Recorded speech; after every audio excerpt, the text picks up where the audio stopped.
gosh.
Brush,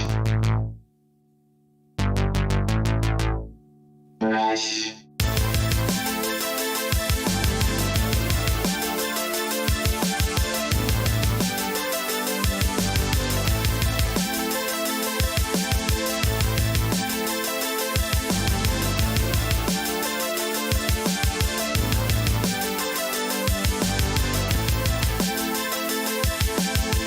Welcome to We Speak English Good TV. I am your announcer, Optimus Prime. Now, put your hands together. Get ready to transform and roll out for your host, Mike E.P.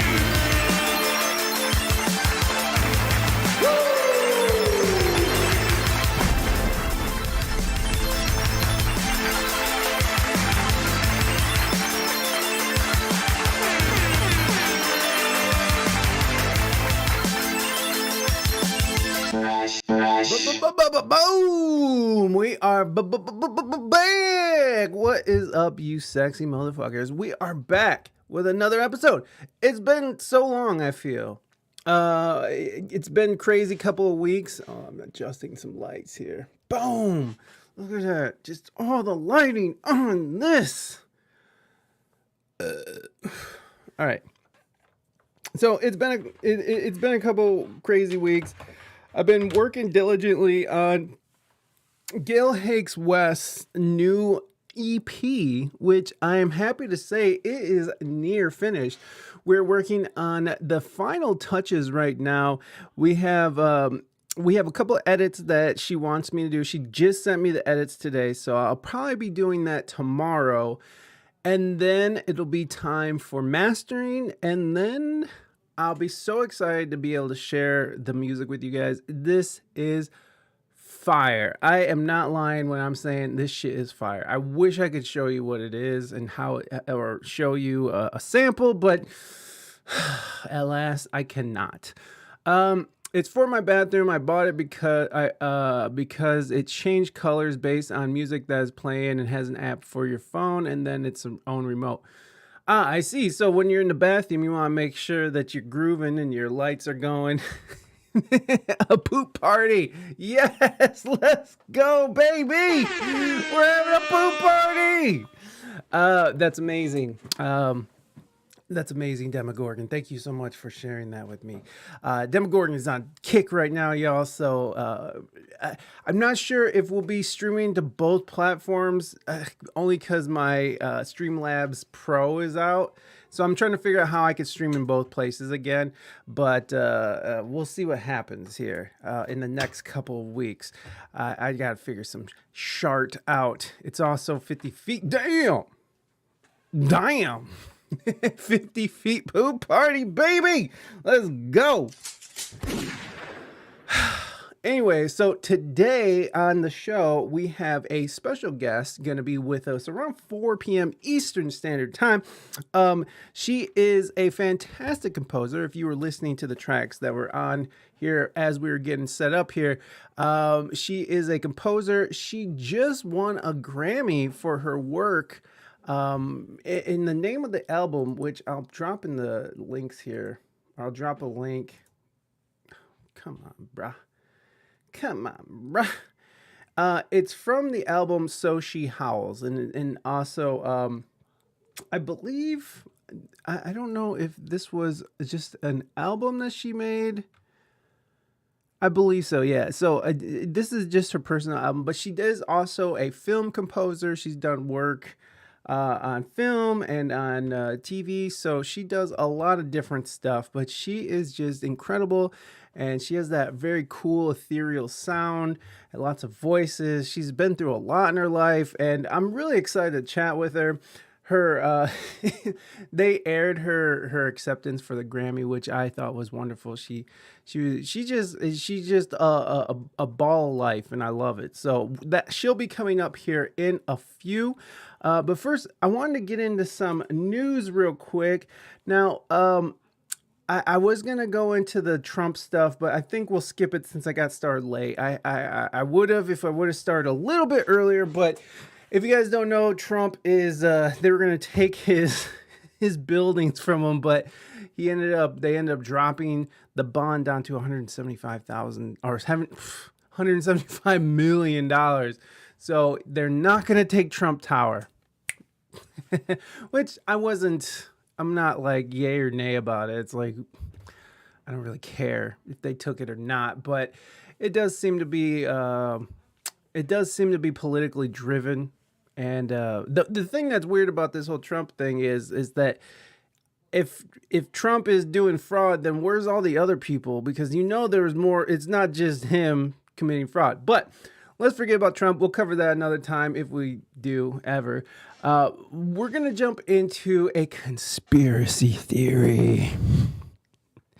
Now, in light of our guest today, she based a lot of her latest album, So She Howls, on the on frequency and healing frequency. And so I thought it'd be really cool to kind of go into this thing I've heard for a while. It's the 432 hertz frequency. Now there's some conspiracy about Nazis and stuff like that, which we'll go over, and maybe there's some validity to it, but probably not. I don't know. It's like the internet used to be this Wild West place where you go and find out information. Of course, some of it's true, some of it's not. But in the past, 10 years or so, there's been a concerted effort to just put out a melee of information to keep people in the dark about everything. I mean, there's just nuggets of truth everywhere, and you kind of got to put it together to see what's going on. But I found a couple videos that we can go over, and this really cool article about it. So let's jump into this sumbitch about the 432 hertz conspiracy theory. Conspiracy theory. All right. Yeah. That was stupid. All right. Into this. So this is from just a music blog.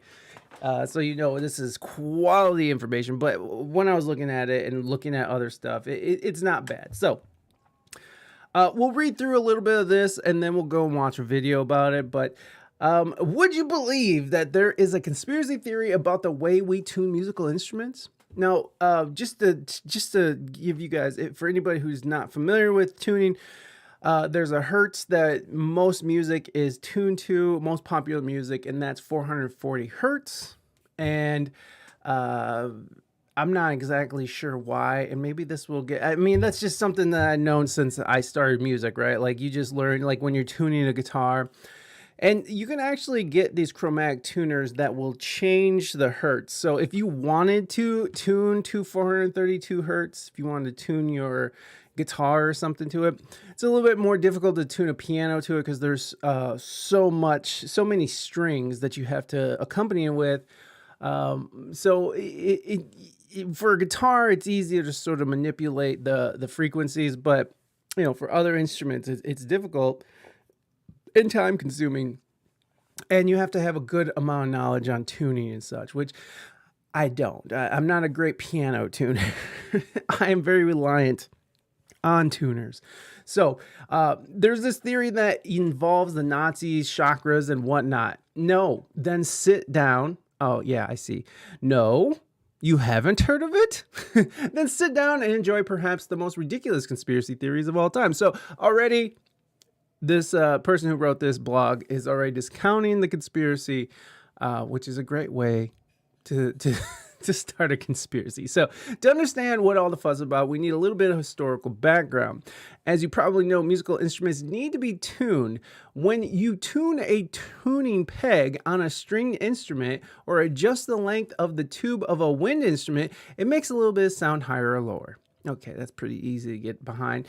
For different instruments and even different strings on one instrument, to sound good together, they all have to produce the same tone, same pitch when they play it. Yes, so you can't have your guitar or uke or piano tuned to a bunch of different frequencies because it'll sound out of tune and it'll be like, it'll sound like me singing. So that's what you get.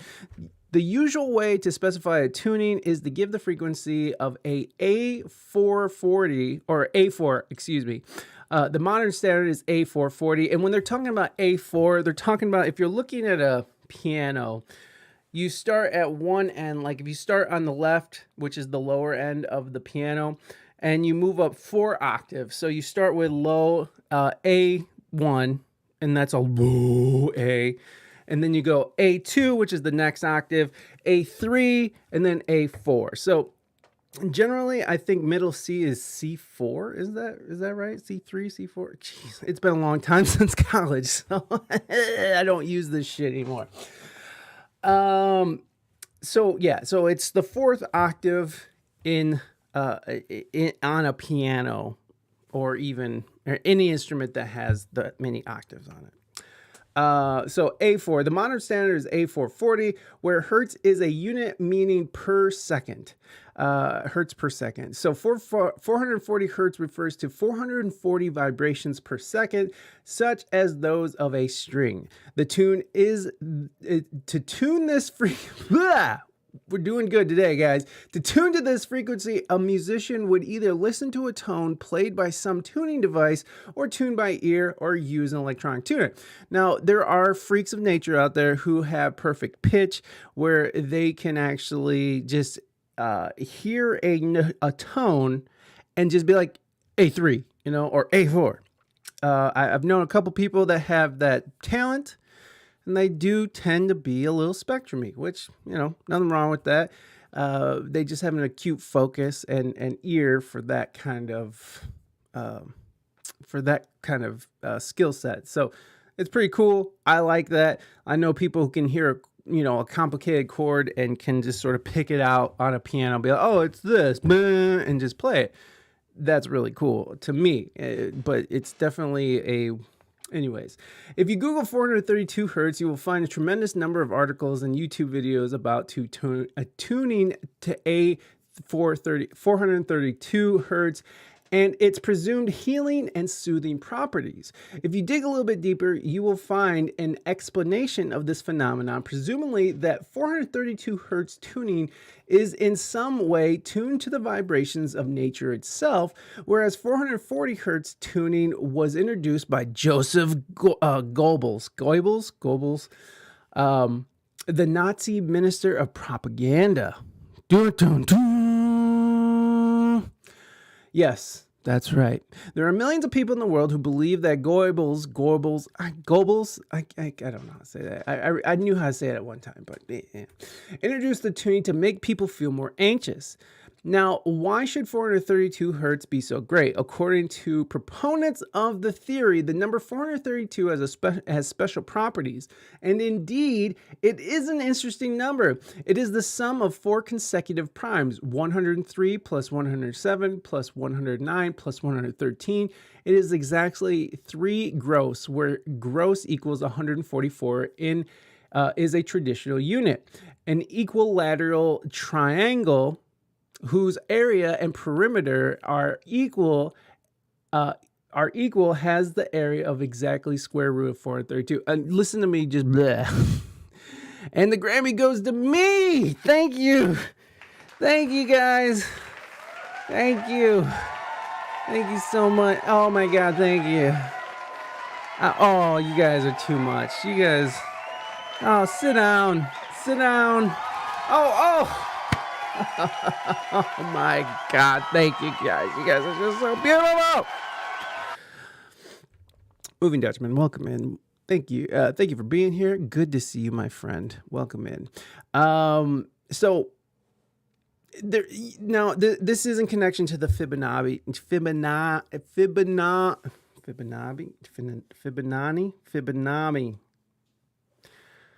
Let's look at that. It's a sequence that supposedly is connected to the mathematics of the universe. So there is this weird connection to it. So I can't even Fibonacci. Thank you. Then you will find many mystical arguments, such as such that there are 432 Buddha statues on Mount Meru, or that it is somehow related to the location of chakras. There is even claim that scientists at Nike found out that the best golf balls have 432 dimples. Why the numerological explanations of 432 hertz are all nonsense. Okay, so this is where we're going to step away, because I just wanted to sort of get an idea of where we're going with this. Now, the thing about 432 hertz is that it is actually, they have done studies on this frequency. And it's really interesting. I mean, these are studies done by the NIH, which is the National Library, what is the national, what is that? What is the NIH? I forgot. Are they American? Jesus Christ, look at me go. National Institute of Health, and they are a U.S. department. Wow. We're going today. We're cooking today, y'all. We're cooking with butter. Fat boy butter. So so they did this double-blind study, right? The listening to music tuned to 440 hertz versus 432 hertz to reduce anxiety, stress, in emergency nurses during COVID. A double-blind, randomized, controlled pilot study. So the abstract is here. The background aim: healthcare providers in the emergency first response units have been exposed to considerable stress during the SARS-CoV-2 pandemic. So this is a study they did during the pandemic, why people were on high stress and they were worried about catching this very, this novel disease that was leaked from a lab in Wuhan. And they were looking to find a frequency to see if the 432 hertz frequency would actually alleviate stress and anxiety caused and brought on by COVID. So here's the aim, right? Okay, healthcare providers in the emergency first response units have been exposed to a considerable stress during the COVID pandemic. The study was designed to identify the effects of listening to music during the work break compared to the routine break in the absence of listening to music, on the level of state anxiety, and on the vital parameters of the nurses on duty at the operations center. So, here's what they found, right? So overall, 54 healthcare providers were enrolled, 32 female, mean age 39.64 years. Total measurements performed were 83. The median values, okay, so you can read this if you want. Here's the conclusion.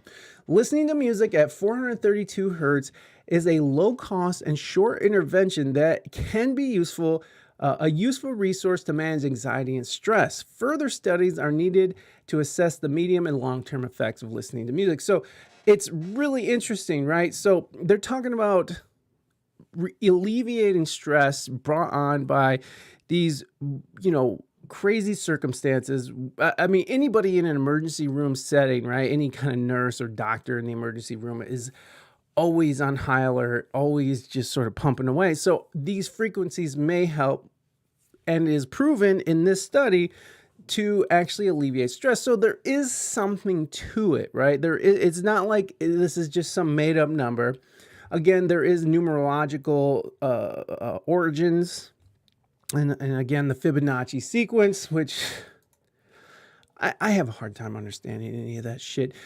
So here's another one where they're trying to see if it would, what was their objective here? The objective is to identify differences in vital parameters and perceptions after listening to music at different frequencies, 440 hertz versus 432 hertz. So these are like for real studies that they're doing out there. So the conclusion was the data suggests that 432 hertz tuned music can decrease heart rate more than 440 hertz tuned music, which is a big thing, like dropping heart rate, being able to control your heart rate or drop it, that is connected to alleviating anxiety, stress. And we all know that stress and anxiety leads to a whole bunch of horrible health problems. So it's very interesting that this specific frequency is connected to healing. Now, I don't know if that's what Carla did in her music. Carla Patullo, who's going to be on the show here in the next 40 minutes, or 50 minutes, excuse me. But I'm really interested to ask her about this because, again, she was using healing tones and frequencies in her latest album and her Grammy award-winning album. So interesting, right? And there's a ton more, right? There's a ton more articles that Music Tune 432, improving sleep in patients with spinal cord injuries, heart music for vascular. And we know that music is one of those things that can get you pumped, can bring you down, it can make you happy, it can make you sad, it can make you feel melancholy. Music and frequencies all have an extreme effect on the body because we are frequency, right? Like we are just frequencies. We are atoms that are vibrating at a specific frequency that make up Mikey P, right? We're just vibrating atoms that give the illusion that I am a solid mostly gelatinous mass of person. And that was what's like. If you guys saw Oppenheimer, I loved how he was explaining that to people. There's a moment in the movie where he's talking to one of his lady friends who he's about to bang out, and he was trying to explain that. I believe he was using like a shelf or a table or something. But this desk right here is perceived to be a solid mass, but it's really a bunch of atoms that are vibrating at a specific frequency that create this. I'm sure this is just layered wood that they mash together, but very, very interesting shit. So you have to think, if we are made of frequency, then frequency has to have an effect on our bodies, minds. I want to, let me I can't spell shit. Let's look at what the definition, or at least a little bit more of the Fibonacci sequence, which I misspelled terribly. I'm so awesome. We'll have AI teach us. The Fibonacci sequence was developed by an Italian mathematician in the 13th century. Fibonacci discovered the sequence while traveling to the Middle East and in India and learned about the Hindu Arabic numeral system. The Fibonacci sequence can be applied to finance using 4 techniques. That's interesting. I didn't know it could be applied to finance. Fibonacci sequence also derives from the golden ratio, 1.618. If the series is extended out indefinitely, the ratio approaches 1.618 colon 1. I don't know what that means, friends. I don't know what this shit means. I'm fucking dumb. 3 branches. The sequence begins in the growth of the trunk, then spirals outwards, and as the tree gets larger and taller. And one of the things is that we see this in different shapes, right? Like, so they bring up the nautilus shells. We see it in star shapes of galaxies, right? Like that spiral out sort of thing. Let's look at some images of it. So here is the mathematic graphed equation right here. But you see it in a lot of different designs. You see it in flowers, right? You see it in nature. You see it, look, the sacred geometry. They say it's sacred geometry. Right here's the shell. So it's this very common thing that we see across the universe and in our day-to-day lives, right?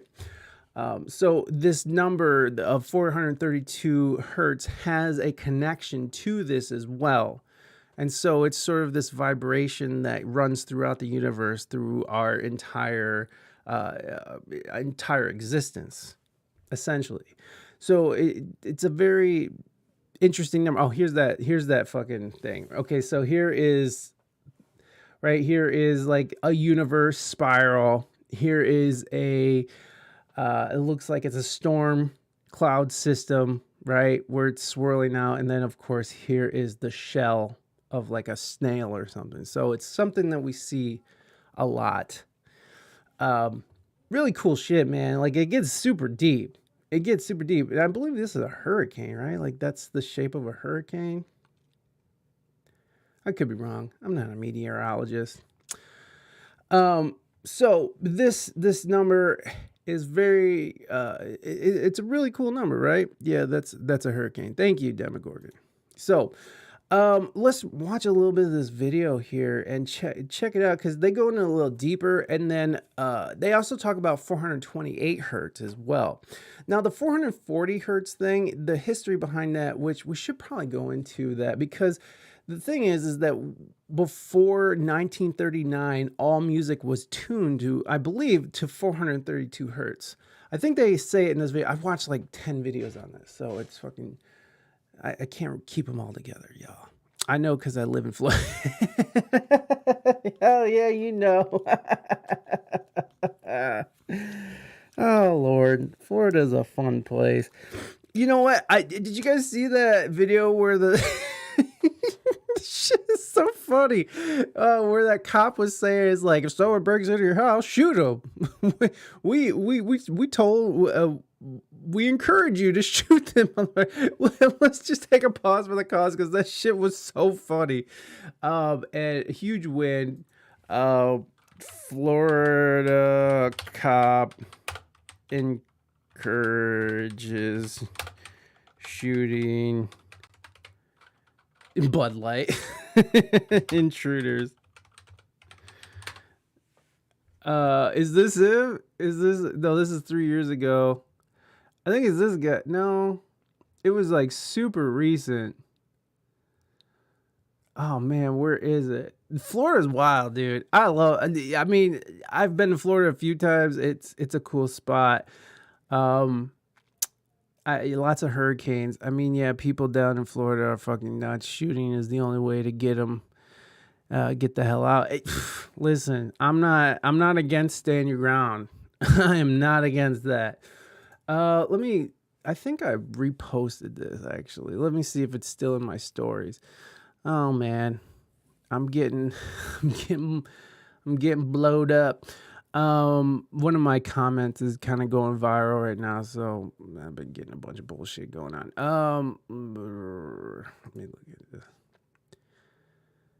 this. This chick was awesome, actually. Oh, dude, fucking thick Selena Gomez. She's pretty hot. The Yellowstone Star says he was kicked off a plane for refusing to sit next to somebody with a mask. I just thought that was funny. Oh, here he is. This dude right here. Let's go. This is the dude. This is my homie right here, boy. To shoot him in Santa Rosa County. We prefer that you do, actually. So, whoever that was, you're not in trouble. Come see us. We have a gun safety class we put on every other Saturday.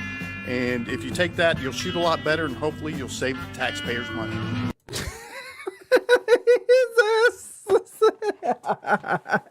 Yeah, whoever shot that motherfucker, you're not in trouble. We encourage it. I mean, one time someone got high in bath salts, and one time, ate someone. Dude, that was so awesome. We talked about this. We talked about that on this podcast. That's how old this podcast is. We actually had a whole discussion about fucking zombie bath salt people in Florida. I mean, Florida is like, they have a whole thing called Florida Man. Anyways, we diverted for a second there. Anyways, going back to this video. That shit is so funny to me. All right, let's check out a little bit of this video. There has been much debate over the years as to which frequency of sound is more beneficial to humans. The 432 Hz frequency because of its long relation to music and also health benefits. Others claim that the 528 Hz one is the superior frequency we should be using. Each side of the discussion has some solid arguments which are rooted in history, mathematics, science, music, and above all else, wellness.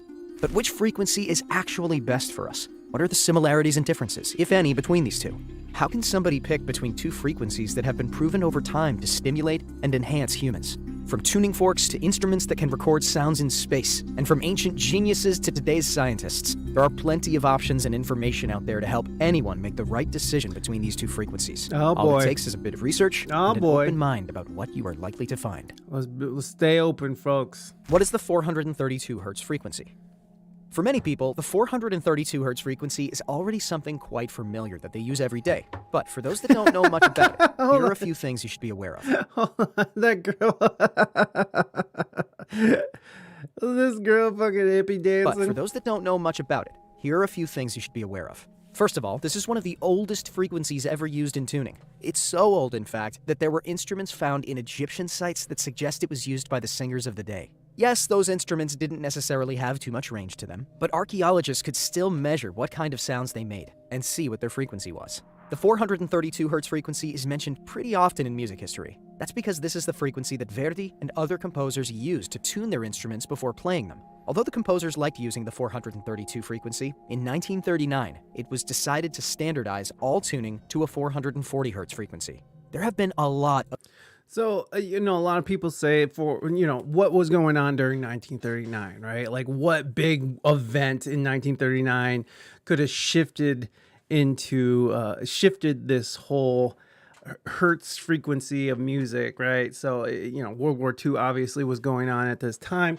And that's how people start being like, oh, it was the fucking Nazis, man.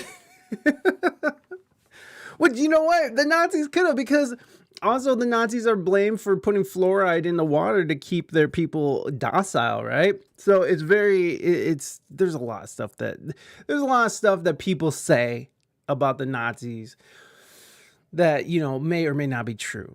But again, we're keeping open minds here. Of theories about this move, some of them even including the Nazis and the Rockefeller Foundation. Others even go further and say that the entire music industry is being used to corrupt people by using music designed to play at a 440 Hz frequency and so stimulate the aggressive side of people. It wasn't until 1939 that an international conference held in London recommended to use A440 as a compromise between the various tuning systems used at the time, some of which reached beyond 450 hertz.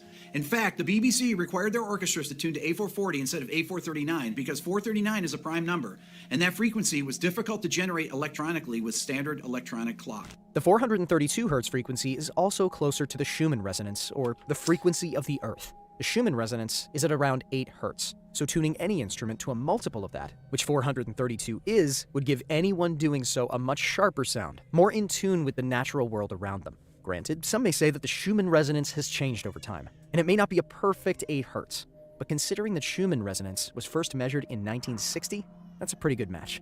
432 also appears in texts about the Great Flood, as described by the Babylonians. For them, 432,000 years passed between the moment of creation and the Great Flood. And they're not the only ancient civilization to connect this number to important things in their culture. Ancient Egyptians integrated numbers into their pyramids. The Great Pyramid is 1 to 43,200 in relation to the Earth as a matter of size. And then what about Khufu, the Great Pyramid? Okay, so you've got a pi and a phi. What about Khufu? Phi pyramid here. You can see on the right the phi pyramid. If the half base is 1, then the height is the root of phi and the hypotenuse is phi. Unbelievable. And if the half base is pi, then the height is 4. And you've got the 7-11 ratio there of base to height. And normally it's given as 440 Egyptian royal cubits for the base and 280 for the height. But if you give the base in the long cubits, it's 432. The base of the Great Pyramid is 432 long cubits. And if you take the height, unbelievable, it's 432 times that 711. Stonehenge also has some I have no idea what the fuck he was just saying. interesting connections to the number. Dividing the Platonic year of 25,920 by the number of stones used to construct the monument, which is 60, we get precisely 432. So ancient civilizations weren't so ignorant about the number as some may think. I mean, some of this is kind of a stretch. I don't know. But I'm not a mathematician. I'm not a historian. I'm a fucking half-ass musician, so... Even more so, they managed to include it in a lot of their works and even used it to do complex mathematical equations. That makes the number itself a part of both nature and the civilizations that have developed over time. What about the 528 Hz frequency? Yeah, what about it? Maybe not as well known as the 532 Hz frequency, the 528 Hz has supporters that say it's even more important than the former. Although this can't really be confirmed in any way, the 528 Hz frequency has some interesting connections to history, science, and nature's. And like we gotta keep in mind as well is like there's actually been and there might be some studies I didn't even look into the 528, but there's actually studies that can confirm that 432 hertz is a more appealing tone or frequency that doesn't line up with apparently the Earth's frequency. I didn't know that either. As well. When music was first theorized, 6 solfeggio frequencies were defined. This was one of them. Many say that this might even be the most important of them because it's the one considered to be used in many ancient religious chants. Although this idea has been disputed, many musical instruments found dating back thousands of years have been proven to be tuned to this frequency, or at least be capable of producing sounds that vibrate at that frequency. There are also some very impressive examples in our times of artists using the 528 hertz frequency to create music. There's 9 core creative frequencies. In fact, these are the perfect circle of sound. This is called the perfect circle of sound. There's 9 notes that creates everything in the universe. The third note in that sequence is 528. The old original solfeggio, ancient musical scale that had 6 notes. These are 9 now, it completes the circle. But the first notes were not do, re, mi, but ut, re, mi. Mi stands for mira gestorum in Latin, or miracles in English. So the miracle note of the universe is love. The miracle note of the universe is 528 hertz frequency, and it's the heart of everything. But the 528 hertz frequency That's kinda isn't cool. limited to just music. Because light travels similarly to sound, this frequency can be used to express a light wavelength. And because the color is simple light perceived at various wavelengths, the 528 hertz frequency can be expressed as a part of the electromagnetic color spectrum. Some may be surprised that this frequency is very close to the center of that spectrum. It can even be linked to other celestial bodies. Just like 432 has a direct connection to the Earth, the 528 hertz frequency has a connection to the sun. That's because the sun has a measurable sound emitting from it at 528 hertz. Over time, scientists and researchers have also made a connection between Saturn and the 528 hertz frequency. That's because just as the Earth has its frequency that resonates into space, so do the other planets. And Saturn's has been measured to be at 528 hertz. 528 can also be found in math. The number is a Pythagorean one, and also has various implications in finding the value of pi and phi, both very important to ancient builders and mathematicians. Without these numbers, the pyramids themselves wouldn't have been constructed. Also, measurement units such as miles couldn't have existed. That's because there are exactly 5,280 feet in a mile. Oh, It wasn't bitch! 528. You wouldn't have circles. You wouldn't have squares. You wouldn't have any sacred geometry. You wouldn't have pyramids. The pyramids are intimately constructed based on the mathematics of pi, phi. You wouldn't have pi or phi without 528. In other words, you wouldn't have anything without love. Where do the frequencies differ? Dang. Although- All you need is love, baby. Where was the? I had another one pulled up. Okay, yeah, this one. So let's jump into this one. Was it deliberately? What frequency hides the harmony of the universe, and was it deliberately taken away from us? Was One it? of the most existential questions of our time. Wait a second. I want to make sure that I had that correct. So, because where did I see 432 hertz connects with Fibonacci sequence? Did I get that all wrong? Is not a okay. So I got that Fibonacci sequence, blah, blah, blah, and so on. It is not a Fibonacci number. Oh, I'm such an asshole, guys. The sequence found by adding up two numbers. Okay, the ratio is divine proportion to the golden ratio. God damn it. 430. It claims to be Pythagoras, a Greek philosopher, mathematician, defines pitch differences between two notes. Where did I see that? Someone was trying to wait, hold on. 432 hertz. Fibonacci. Look, people are just like, nah, it's Fibonacci, baby. That was just generative AI answering, by the way. 42 this is 432 hertz related abstract blog Fibonacci and tuning, the golden ratio and Fibonacci sequence.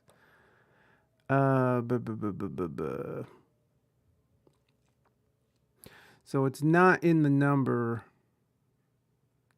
Okay, well, in any case, we learned about the Fibonacci sequence, all right? fucking misinformation. All right, going back. This is where the conspiracy comes from. At some point, governments around the world issued a decree ordering everyone to tune to 440 Hz. There is said to be something sinister about the frequency of 440 Hz. It is said that the Rockefeller Foundation had an interest in ensuring that the United States adopted the 440 Hz standard in 1935 as part of the war on consciousness, leading to control of the musical cult. This theory says that tuning all the music in the world to 440 Hz turns it into a weapon of war. Is this so? There are many serious studies confirming the destructive influence of the 440 Hz frequency on humanity. There are those who dispute the theory.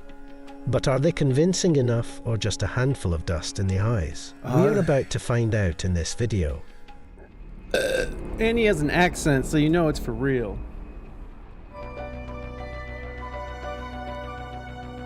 The A key is the musical key that represents the starting point for tuning musical instruments. A device called a tuning fork always picks up the A tone in the same way, but it arose only in 1711. How then were musical instruments tuned before then? The answer is that the musicians used their ears. They tuned the notes to each other and the instruments to each other. They knew the pitches or the frequencies without even having that scientific knowledge, and which ones sounded good to them together. After all, many early works use a gland frequency of up to 432 Hz for the A tone, tuned just by feel. Interesting, isn't it? However, how does the change from 432 Hz to 440 Hz allegedly affect people? It is said that as a result of it, people begin to think and feel in a certain way. They plunge into inner chaos. In 1953, Goebbels' decree was approved by the International Organization for Standardization, ISO. A change was made and 440 Hz was introduced as the standard, despite the protests of Professor Dussault of the Paris Conservatoire, who wrote a referendum signed by 23,000 French musicians. They have insisted that the tuning frequency of the La tone of 432 Hz not be changed in order to preserve musical harmony and the musical vibration of the universe. According to the conspiracy theory, the La tone tuned to 432 Hz was quite deliberately hidden from the world, because this is the point of balance in nature. 432 Hz is a vibration represented in the principle of the golden ratio, also known as the golden ratio or divine proportion, and unites the properties of light, time, space, matter, gravity and magnetism to biology, the DNA code and consciousness. The natural tuning of 432 Hz has profound effects on consciousness at the cellular level in our body. By tuning musical instruments and using them at 432 Hz instead of 440 Hz, atoms and DNA begin to resonate in harmony with the spiral of the golden ratio in nature, shares Brian T. Collins. The simplest explanation is found in the argument that a note has 12 harmonics because it resonates with 12 notes of the musical scale with the middle and sustained tones. These 12 harmonics are present when a note is tuned to 432 Hz. Music tuned to 440 Hz is said to be much poorer. The frequency of planet Earth is 8 Hz. Alpha waves, the frequency of the brain in a relaxed state, are also waves with a frequency of 8 Hz. But when we listen to music tuned to 440 Hz, it makes this fundamental 8 Hz change to 8.25 Hz, which means that the harmonics generated are out of harmony with the planet. Humans vibrate in the frequency range of 16 to 32 Hz, which is equivalent to the musical scale from low C to high C, or 1 octave. The setting of 440 Hz is not harmonic with the frequency of the human being because the fundamental becomes 16.5. When we listen to music at 440 Hz, the first thing we notice is lethargy, tiredness, a desire to do nothing. And this happens because the harmonics of this music do not correspond to a person's vibrational frequency. So, now, I know that there's a lot of music that's tuned to A440 that gets your ass pumped up, right? Like, and there's ones that make you feel good and stuff. So, I think it's a way that you use the frequencies as well, in the way that you put music together. But what are, hold on, we'll come back to this.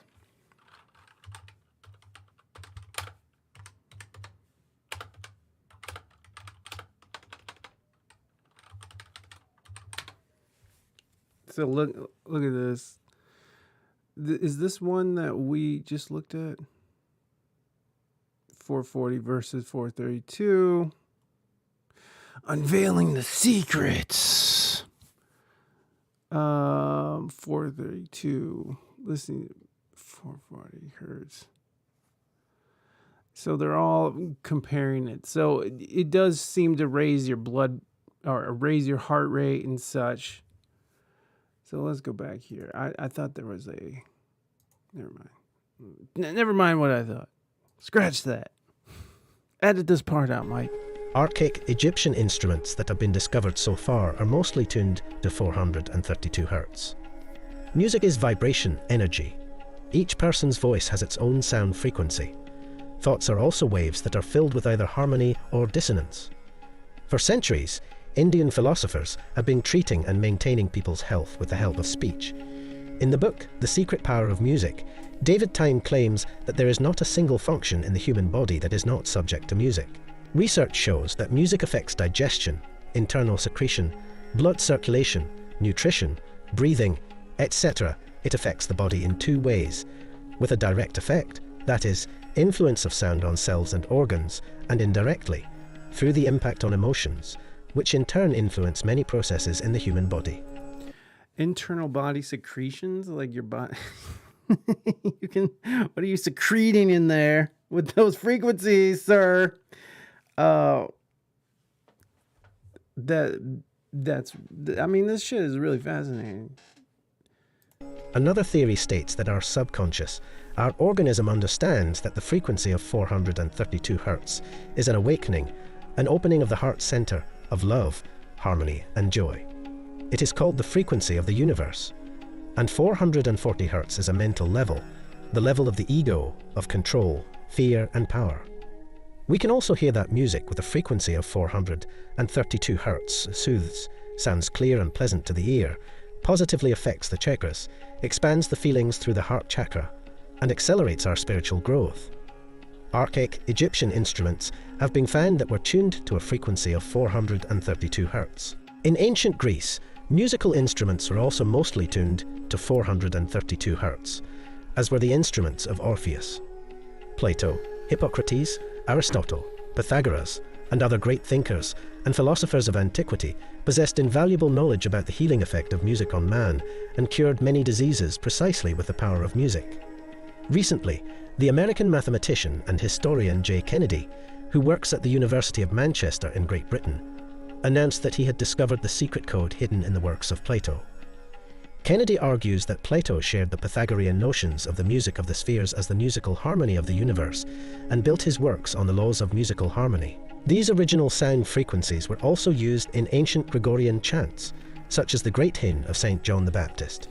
Oh man, I remember studying this in college. These original sound... This is how music was originally... some music was originally written, but it was very... very basic, right? But it still had the lines, and it still had a key signature the way that they did it, but they had these very simple block notations, which is really interesting, honestly. And there's a lot of people who like go back and recreate these songs and noises, these specific note, and like I don't remember what the quantity of each note is. I think it has something to do with how close they are together, because in regular notation there's like 8 notes, there's quarter notes, whole notes, and each note and the way each note is written, you look at a note on these lines and then how the note is filled in or has a little flag on it tells you the duration of each note. It's a terrible way of explaining it because, hey, that's me. But these are all just blocks, right? Like these don't have any flags. There's nothing to indicate like how fast or how long each note should be held. So my guess is that they're using the distance between each block as a way of measuring duration. Frequencies were also used in ancient Gregorian chants, such as the Great Hymn of St. John the Okay, Baptist. so here you go. According to church authorities, they were laws of musical harmony. These original sound frequencies were also used in ancient Gregorian chants, such as... So right here you can see that there's sort of a flag. So you can see there is some different ways that they were writing notation, but it was very... And see, here's like a dot, right? Like a dotted note. Here's like two notes connected together so people know that this continues to go down. So you're like, so there was different ways of of understanding the notation. And as music got more complicated, as more instruments were created, you know, the notation became more complicated. And when you see like, you know, a piece by Mozart, or you just see tons of just ties and, you know, little flags, and you see, I suck at explaining music, guys. But you'll see like piano, you know, you'll see piano written down somewhere. There's just so much to be paying attention to. Like notation is crazy. It's another language. Was the Great Hymn of St. John the Baptist.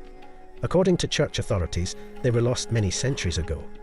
These powerful frequencies were discovered by Dr. Joseph Patullo and described in Dr. Leonard Horwitz's book, The Healing Codes for Biological Apocalypse. Oh, golly. Here are the healing codes of the notes in the tonal scale according to this theory. Up to 396 Hertz, freedom from guilt and fear. 417 Hertz, erases traumatic experiences and facilitates change. Oh? 528 Hertz, can bring about beautiful transformation and miracles in life, DNA restoration, resonates with the human body and nature. 639 improves and strengthens relationships with others. 741 Hertz, awakening intuition, provides the power of self-expression, cleanses toxins at the cellular level. 852 Hertz, return to spiritual order. The frequency of 432 Hertz is obtained in an interesting way. 24 hours times 60 minutes times 60 seconds equals 86,000. 400 divided by 2 equals 43,200. It is here, however, that the theory loses ground and is contested.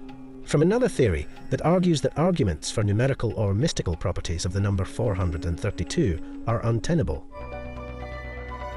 All right, here we go. It is important to understand that 432 Hertz refers to the number of vibrations per second, and 1 second is a rather arbitrary unit. But how come 1 second is 1 second? Originally, from ancient times until the Middle Ages, an hour was divided into 2, 3, 4 or 12 equal parts, but never into 60, so that even the concept of a minute did not exist. Fractions of a minute were not used at all, because there were no devices that could measure such short periods of time. If we had stuck with dividing everything into 12 parts, a second could be 1/12 of a minute, or perhaps 1 divided by 17/28 of an hour. 17/28 equals 12 times 12 times 12, which would give a completely different numerical value for the same frequency. This leads to the conclusion that the current definition is just a coincidence. Oh! The practice of dividing a minute into 60 smaller segments did not appear until the 16th century. And even then, different clocks measured at slightly different speeds. Right. To standardize the measurement of time, people define units of time by taking an average of the length of a day, which is some fraction of a year, which they then measure as the time it takes the Earth to rotate on its axis relative to the Sun. The first clocks that could track seconds more accurately over longer periods were not constructed until the 18th century. However, here we come to an even bigger but. In the 1940s, scientists discovered that the Earth's rotation rate was not constant, and the second was eventually redefined as the duration of the 9,192,631,770 radiation periods corresponding to the transition between the two hyperfine levels of the ground state of the cesium-133 atom. What? Here the theory mockingly fuck? concludes that 432 Hertz is clearly the divine tuning of nature itself, which is ultimately defined as one vibration for some periods of emission of some chemical element. Continuing the theory, it is said that in Bach's era, there was no standardized way of tuning instruments. The same piece could sound much higher or lower depending on where and when it was performed. The pitch of musical instruments changes over time, even due to heat and mechanical wear. So until the tuning fork was invented in 1711, there was no way to make adjustments, so that there was harmony between different regions, and even performances in one region. However, even after the invention of the tuning fork, there was no single standardized tuning. The relationship between the thickness of the string and its tension is also added. The higher the tension, the higher the sound, and the thicker the string, the lower the sound. This is why the double bass has huge thick strings, while the violin has thin strings. It turns out that strings sound better up to a certain point, when their tension is higher. However, the supply of thicker strings was not so easy in the 19th century. Making strings was a complicated procedure, so instead of changing the manufacturing process, it was much easier to tune the same strings to higher levels to increase the tension and thus improve the sound. Orchestras, competing with each other for better sound, began to tune their instruments higher and higher. This eventually led to problems for the singers. The theory goes that, at the insistence of singers, the French government made the 435 Hz tuning officially standard in France in 1859, and many orchestras and opera houses in Europe adopted this standard.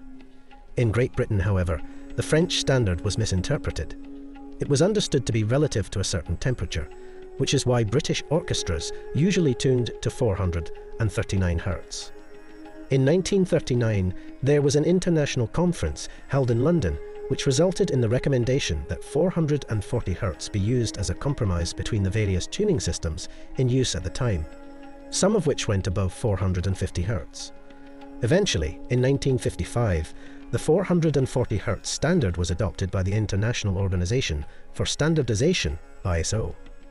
Virtually all commercially produced modern music today is tuned to 440 Hz. However, some symphony orchestras ignore the standard and tune to 441, 442, or 443 Hz. Ooh, While rebels. orchestras specializing in older music may sometimes use a tuning close to that for which the piece was written, which can range from 415 Hz to 470 Hz. Having laid out the facts on both sides of the argument, we would be very interested to know what your opinion is on the matter.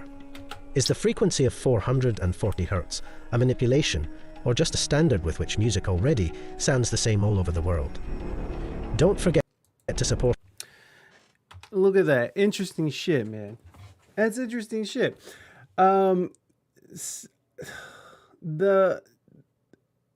really interesting about this video was that they said something about Goebbels at the beginning, that he did have some sort of influence on the 440 hertz, or was that just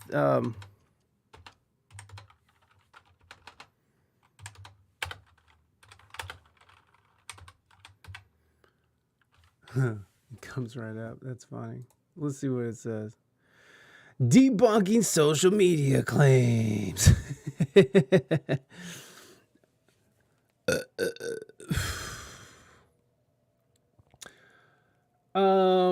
I see. So he represented the meeting. So this is from Sam Ash, which is, I don't even know if they're still a company that sells instruments.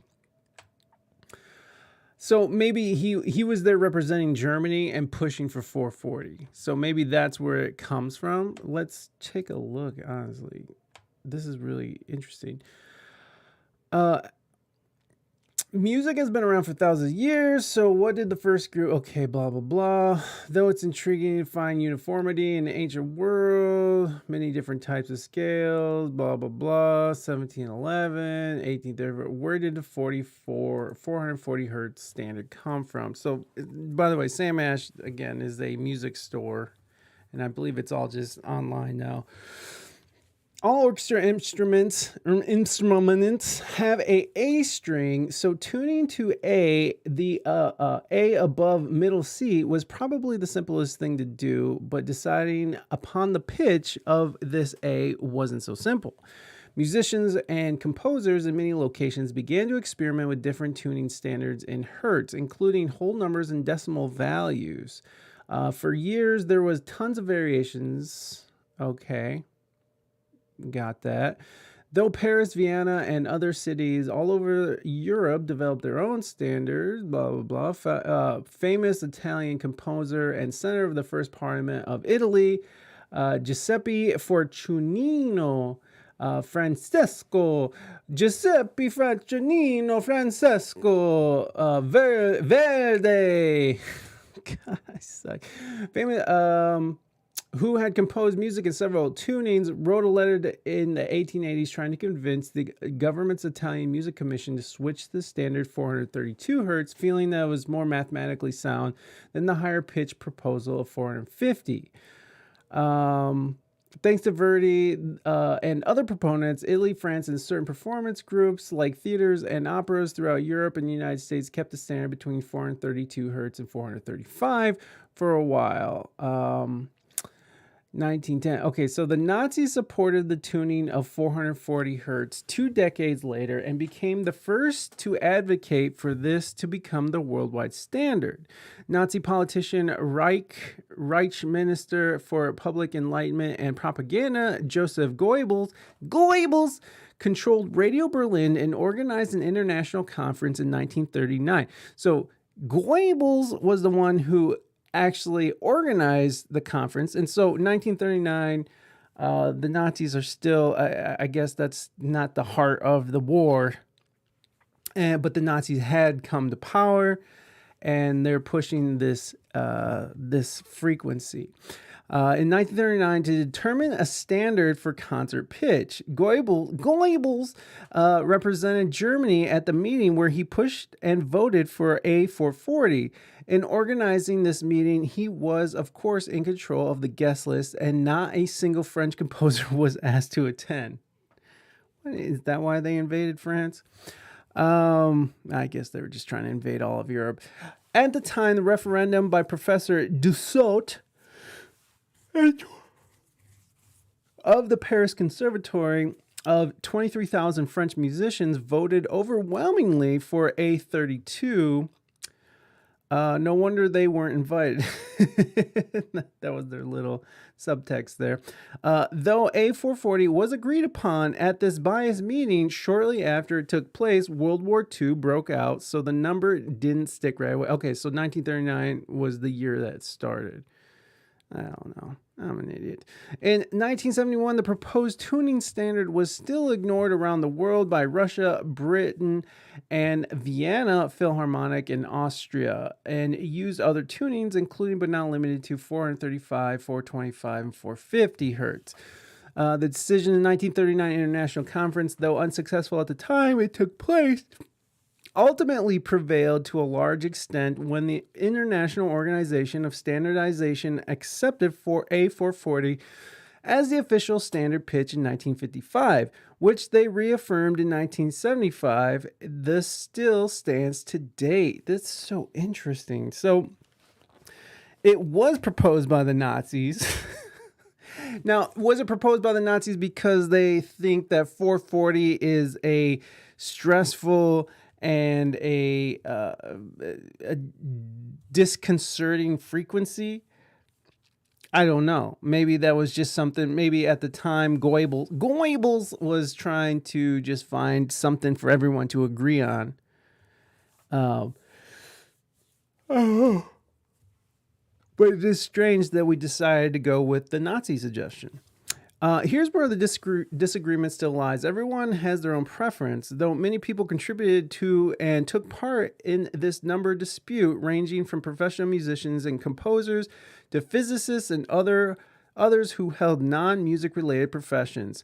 There is still a lack of consensus on which frequency standard is best. Well, yeah, and here's the thing. I like one of my friends. He made his last song in A432, and he's the one who actually told me about this a while ago. And because of our guest today, I wanted to sort of look into it. And if you use A440, does that make you a Nazi? No, it doesn't. But it is interesting that its origins come from Nazi Germany. So that what a weird way to sort of find consensus, right? Now, all this scientific research on 432, I believe it's there's validity to it. There's tons of research on it. Does A440 make you feel crazy, or I don't know? And was that the intentions? I doubt it. But it seems like A440 was just a solid number that we could all just a consensus that we could all sort of tune to make sure that when, if you're a violist from Germany and you're playing in the Vienna Symphony, that you show up and you're in tune with them. Now, of course, they can always change that. And like we found out that there's symphonies, bands, there's all kinds of different ways of tuning. So it doesn't really matter, but it's something that we can all agree on and show up and in tune and ready to go.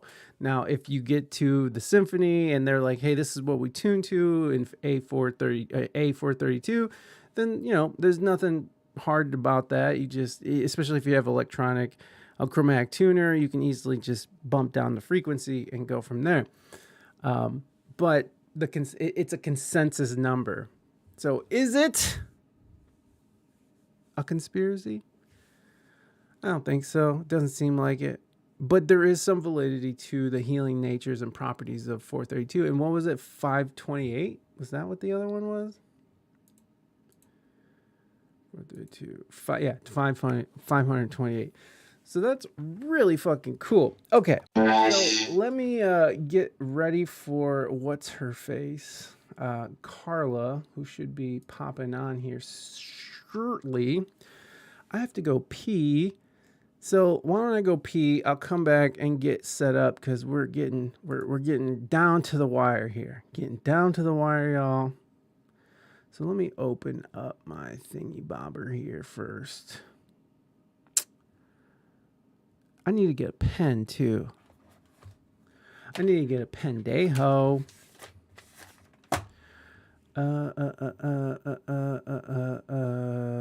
Where is this thing? Where is it?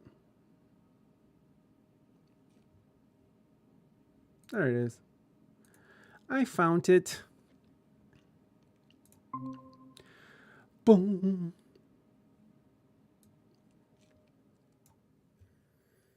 All right. Alrighty. All right, guys, we're going to take a quick break and I'm going to go potty, grab a pen, and we'll be back. And our guest should be with us shortly. So give me a moment. And here's some videos that may or may not work.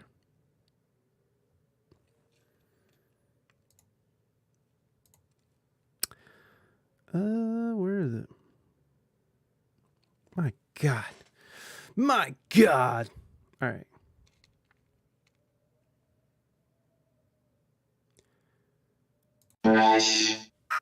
You're the greatest dad I've ever known. I love you so much. I need you. You've made so many sacrifices for this family. You're the greatest dad. Ever. Ever, ever. I love you so. Okay. Yeah. There we go.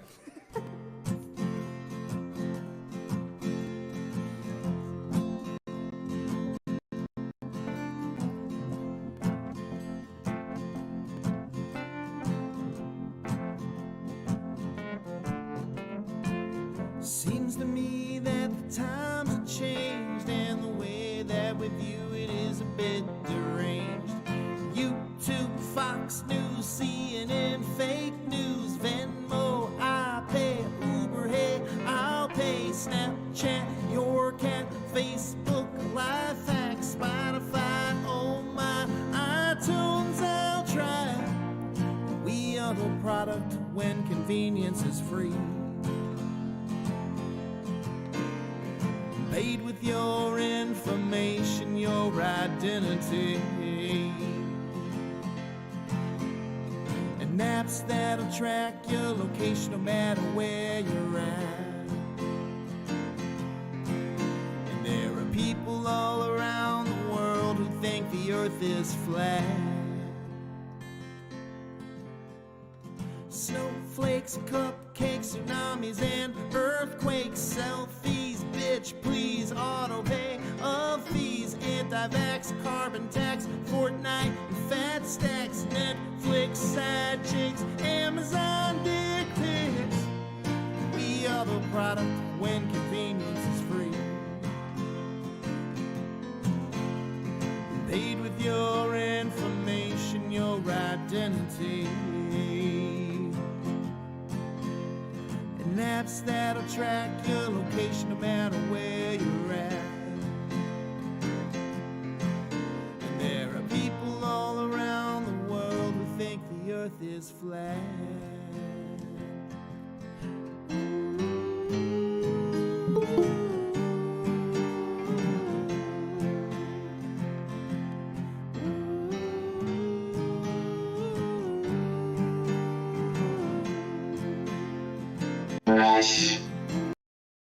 Okay, thank you, Mike and Jason. I appreciate you for keeping us entertained while I didn't get a pen. Hold on, guys. Give me 1 second.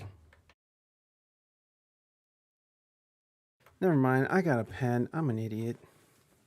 All right, let me get this. It looks like our guest is in the wings here, so let's get her up and Adam. Oh my gosh.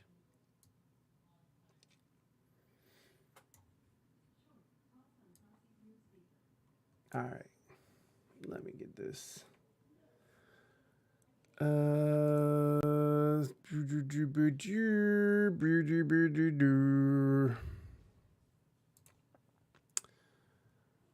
my ugly face. Awesome.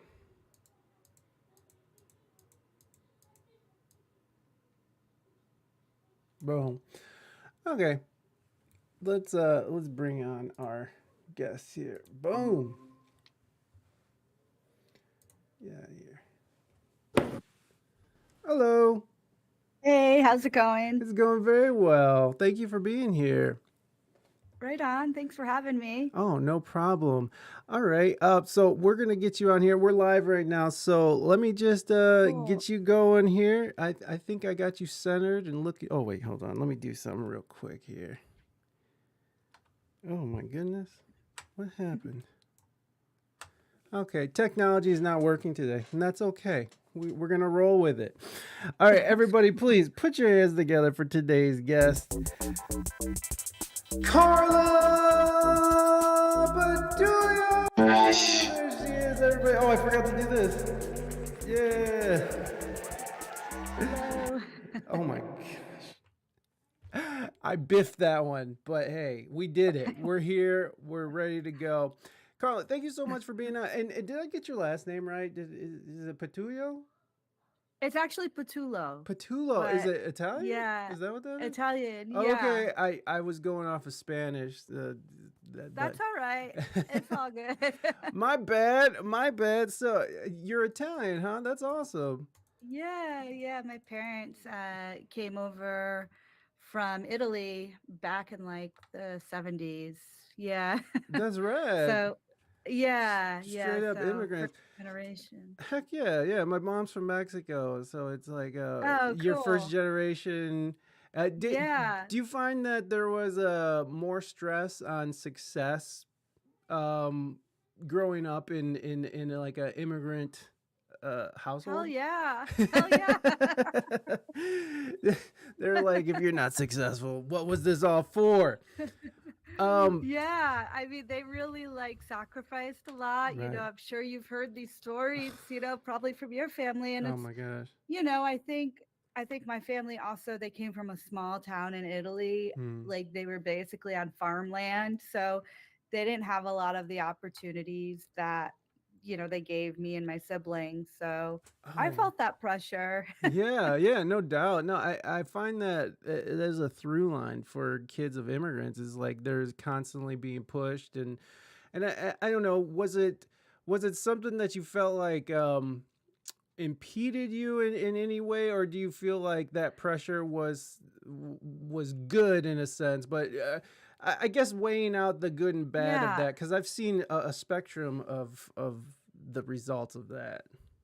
Yeah, I think for the most part, it's been good. It's Mm. been like this fuel and this thing to kind of like pushed me to do things and just, do better and be better with myself. Mm. But I think like, yeah, like, when you see kind of what your family went through, like, and, I grew up in the restaurant business. Oh, sweet. And yeah, and my mom had a hair salon. So both of them were like working on stuff they were passionate about, but like it was really hard work. Yeah. So like, and they put me to work pretty young. So yeah.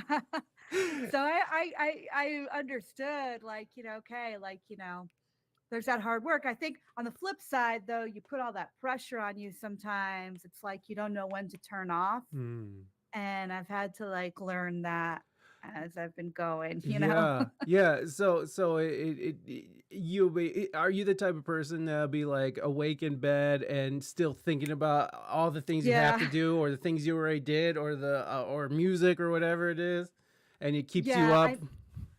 yeah, I mean, I've gotten a lot better, Yeah. but I would say like, it is like even like, after I finish a project or something, I'm kind of like, okay, what's next? Yeah. Because it being in like the restaurant business and stuff, like when you're busy, that kind of equates to like you're doing well, Hmm. right? So like taking that pause and just slowing down, it's a good thing. I Right. just wasn't brought up that way, Slow down. Yeah, that's interesting. That is very interesting because you do have to sort of teach yourself to okay, slow down a second. And this is something that I deal with still constantly.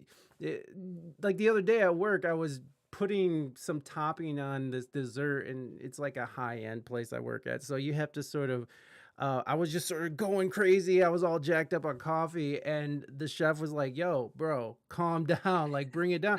It's something constant because I find myself Yeah. when I'm rushing through, or if I'm putting out all that energy, I tend to misstep. Is that something that you can relate with? Yeah. Yeah, definitely. I think it's like just kind of like I have to like catch my breath and just Mhm. like, start to tell myself, you got to slow it down, Carla. Just like, Step back. but Yeah. it's this perfectionist thing, or like maybe this idea of growing up with with the mentality of, if you're going to do something, do it right, Mm. and kind of like that, Mm-hmm. Yeah. um, but it's also you can't be good. Like I know for me, I try to put myself in very like vulnerable situations a lot because you can't be good at everything. Yeah. And I think there's something really good about that. Like I just started doing boxing, which I'm like Oh, really sweet. bad. That's all right. like like I'll totally get my ass kicked, whatever. Yeah. But I don't know if I'm allowed to say You that can say language. I'm whatever sorry. you want. Yeah, you're Okay, good. okay. But you know what I mean? But putting myself out of this element of just thinking about it, it's like, yeah, like it was really good. Like to, realize, okay, maybe I'm not great at this, but what can I do? And what's the best that I can be at it? Yeah, for sure. I feel like being vulnerable is such a huge part of creating, anyways, and sort of finding because you do get comfortable. And like, I know what it is to live as an artist where you might not always know where your next gig is or where the next Yeah. check is coming from. So having that. Being able to be comfortable in a vulnerable situation is very important, especially Yeah. when it comes to like the anxiety that can come with it. So putting yourself in those different positions is super useful, and I feel like it crosses over in everything you do. I also feel like you can Yeah. get too comfortable in music as well, and Yeah. then sometimes you find yourself like, oh shit, where's the next I'm gig coming from? Because right. you thought this gig was gonna keep going, keep going, and then it dries up one day. You're like, oh, Yeah. okay, I need to figure something else out, retool, and get back at it. So it's really cool that you took on something like boxing, which, by the way, I'm a terrible boxer as well. Yeah.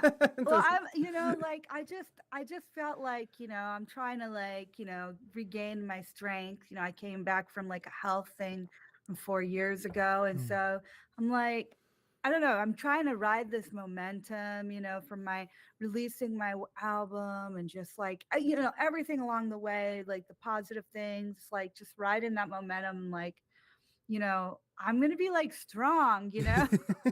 Yeah, and by the way, Go ahead. I'm sorry. Yeah, I'm gonna be like, I might not win the fight, but like, Yeah. Well, no, I want to get myself together, and for sure. yeah. And by the way, congratulations on your win at the Grammys. I Oh, saw thank your you. video of you accepting it, and I just thought it was Thank so you. cool. And you look so overwhelmed, and just Oh, it looked. yeah, Can it you was just? crazy. I bet. Yeah. Can you describe that moment for us? I mean, the whole thing is, this album to me started off as my last album. Like I thought, like I was like, I got cancer a few years ago. And I thought this was like the end. Mhm. Like I didn't really, I don't know. I was like, I didn't even have the idea of like finishing the album. You know what I Wow. mean? Yeah. So just coming full circle to the Grammys, and getting nominated, even I was just like in shock. um but I also like felt like this was like a story that wasn't just about me. I felt like connected to like the other women and also the men who go through this horrific disease, Yeah.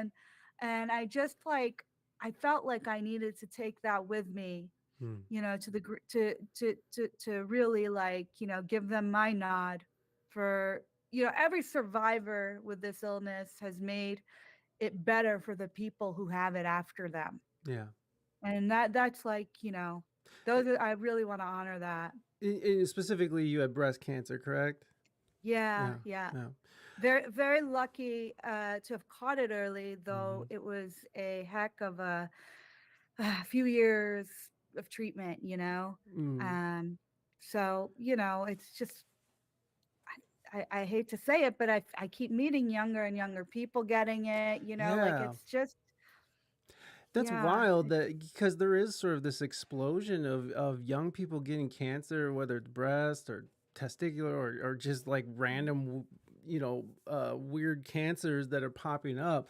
And like it just yeah, seems like in the last couple of years that it's just yeah, exploded and it's wild, like I don't know. yeah, I don't know what causes it or whatever, but it does seem to be pretty recent explosion of it. So yeah, but yeah, I mean, thoughts and prayers to the folks dealing with that, and hopefully they can yeah, find inspiration in your story because I mean, it is a beautiful story, and to think that you didn't even know when you started this album that you didn't even think you were gonna finish it. That's insane to me. I mean, I can't even imagine what that is to go through such a thing, to get yeah. that news and then to start a project.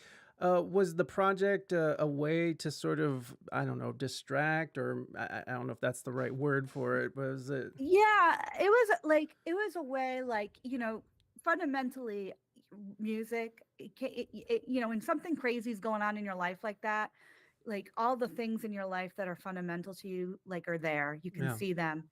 And like music was like there for me in this way that it was when I began yeah, play music. It's just to like heal, to like get something to express myself. And I was like really depressed. And so I started off with just my phone and like singing random ideas. mm, And then I was like, well, maybe I'll get up today and I'll go and, just set up a microphone.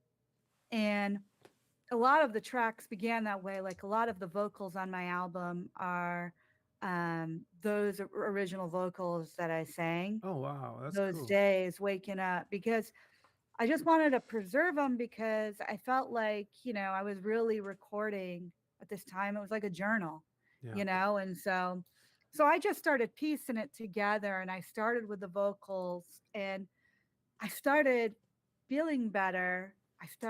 My doctor started telling me, the medicine is working really well. I was one of the very lucky people. yeah, Uh, and so that momentum started, and it was like, okay, well, maybe this is an album, you yeah, yeah.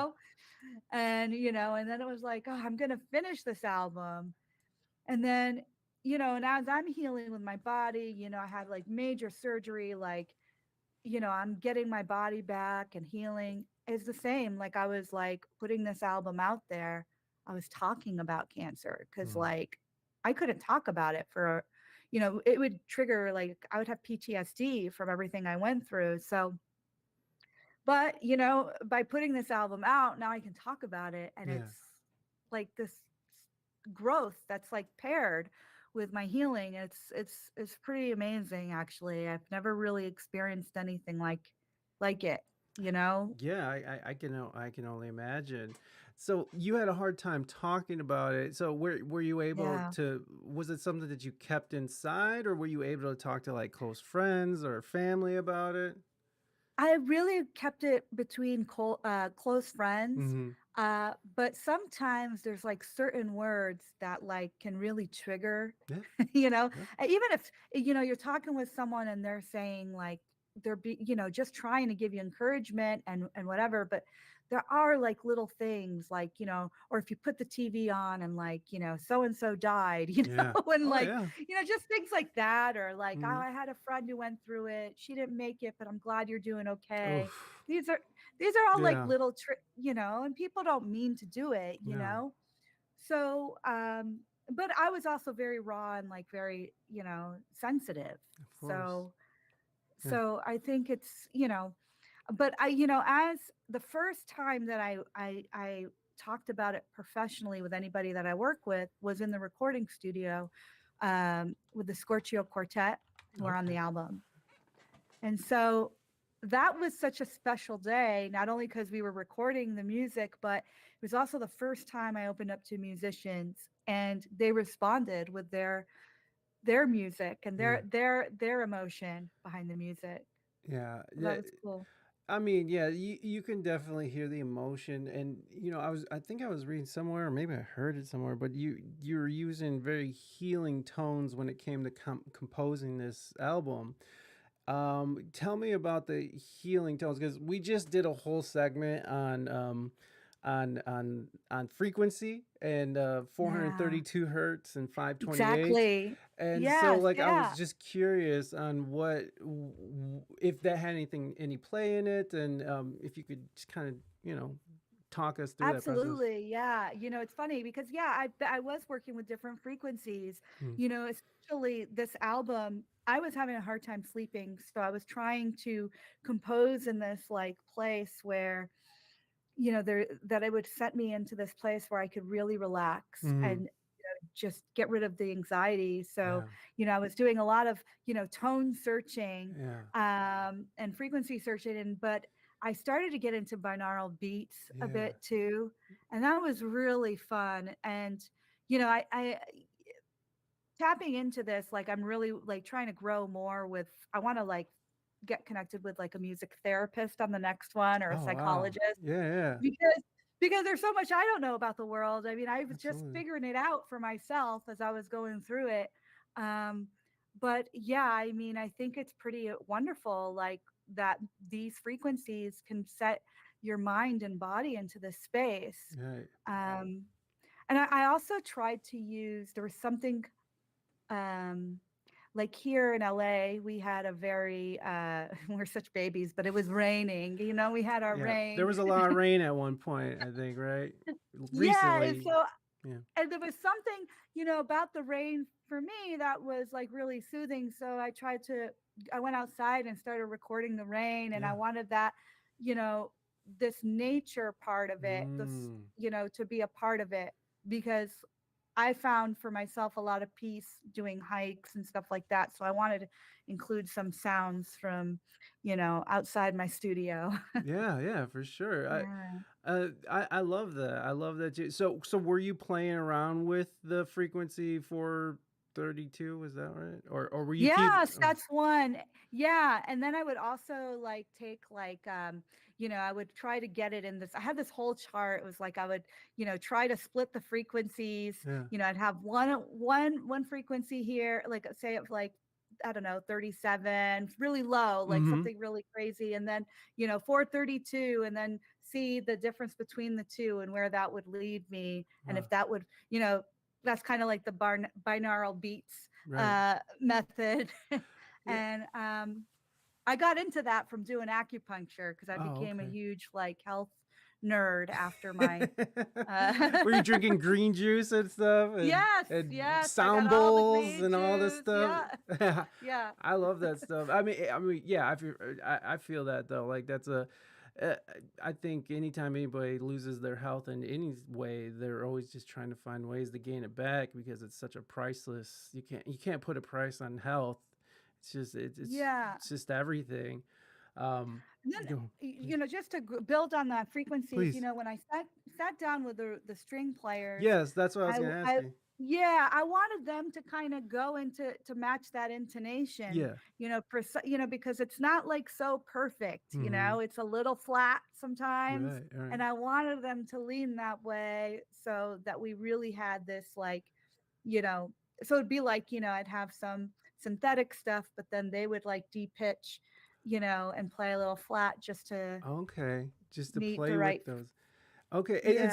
and so then they weren't necessarily tuning their instruments to A432, but they were just sort of depitching on the like if they were using a viola or something, they were just depitching on their fretboard.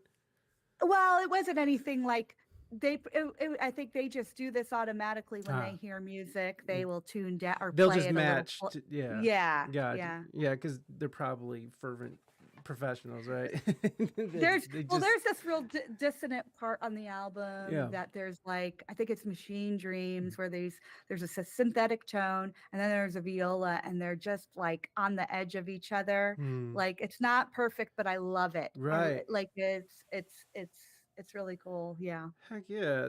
I love I, that. I mean, I don't say that about myself a lot, but I'm saying Martha the violist is Yeah. really cool. Well, I mean, I love that nerdy type of like really breaking it down into like into frequency. It's amazing to me. Like I have a friend who just put out an album. It was all made in 432. Because he was actually the one who Amazing. told me about it. And he was just like, yeah, man, it like 440 was made by the Nazis. It's like, what? There- Which it kind of was in a way. We just found that out, honestly, right before he came out. But not, whatever. yeah. But yeah, it's a really interesting stuff when you start breaking things down to frequency and how sound waves affect us. And I mean, it gets down to physics, because Yeah. we are just vibrations that we're just vibrating atoms that represent a solid mass. So like, of course, these Yeah. vibrations are going to affect us. And the fact that I think 432 is related to the actual vibration of Earth, right? Because I think that was Yeah. 8 hertz. It vibrates at 8 hertz. So it's like having this frequency that sort of reaches out into the universe and to Earth and being connected to it. And now we're getting hippy dippy, but it's still amazing Yeah, stuff. no. It's science and hippy dippy and all in one thing. It is so crazy because it's like, like, and when I was going to acupuncture, they would have binaural beats on in the background. Yeah. And like, but I was like, instantly, it would just flip my mind like into this really calm state. And Wow. I'm so fast. It's a very deep, deep subject. And Yeah, I'm dude. so like fascinated about like with it. And I just want to like learn more and more about it. Yeah. Absolutely. Absolutely. Now, are you? I see some synths back there in the background there. Do you? Yeah. I got a little moog. I love those. Oh man, yeah, I love like vintage synths and stuff. But Yeah. now, are you using a lot of like analog hardware? Are you using a lot of MIDI when you're composing? Like, or is it all of it? It's a little bit of both, Mm, I do have like a real digital system set up mm, because I do film scoring. right.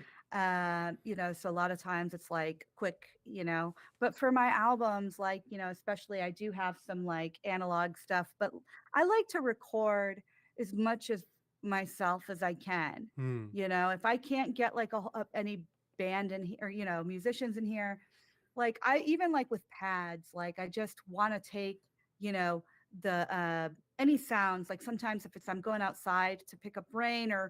or if I want to just take the cello, I play a very like horror cello. Oh, okay. And like been playing for a couple years. So Oh, I that's don't, sweet though.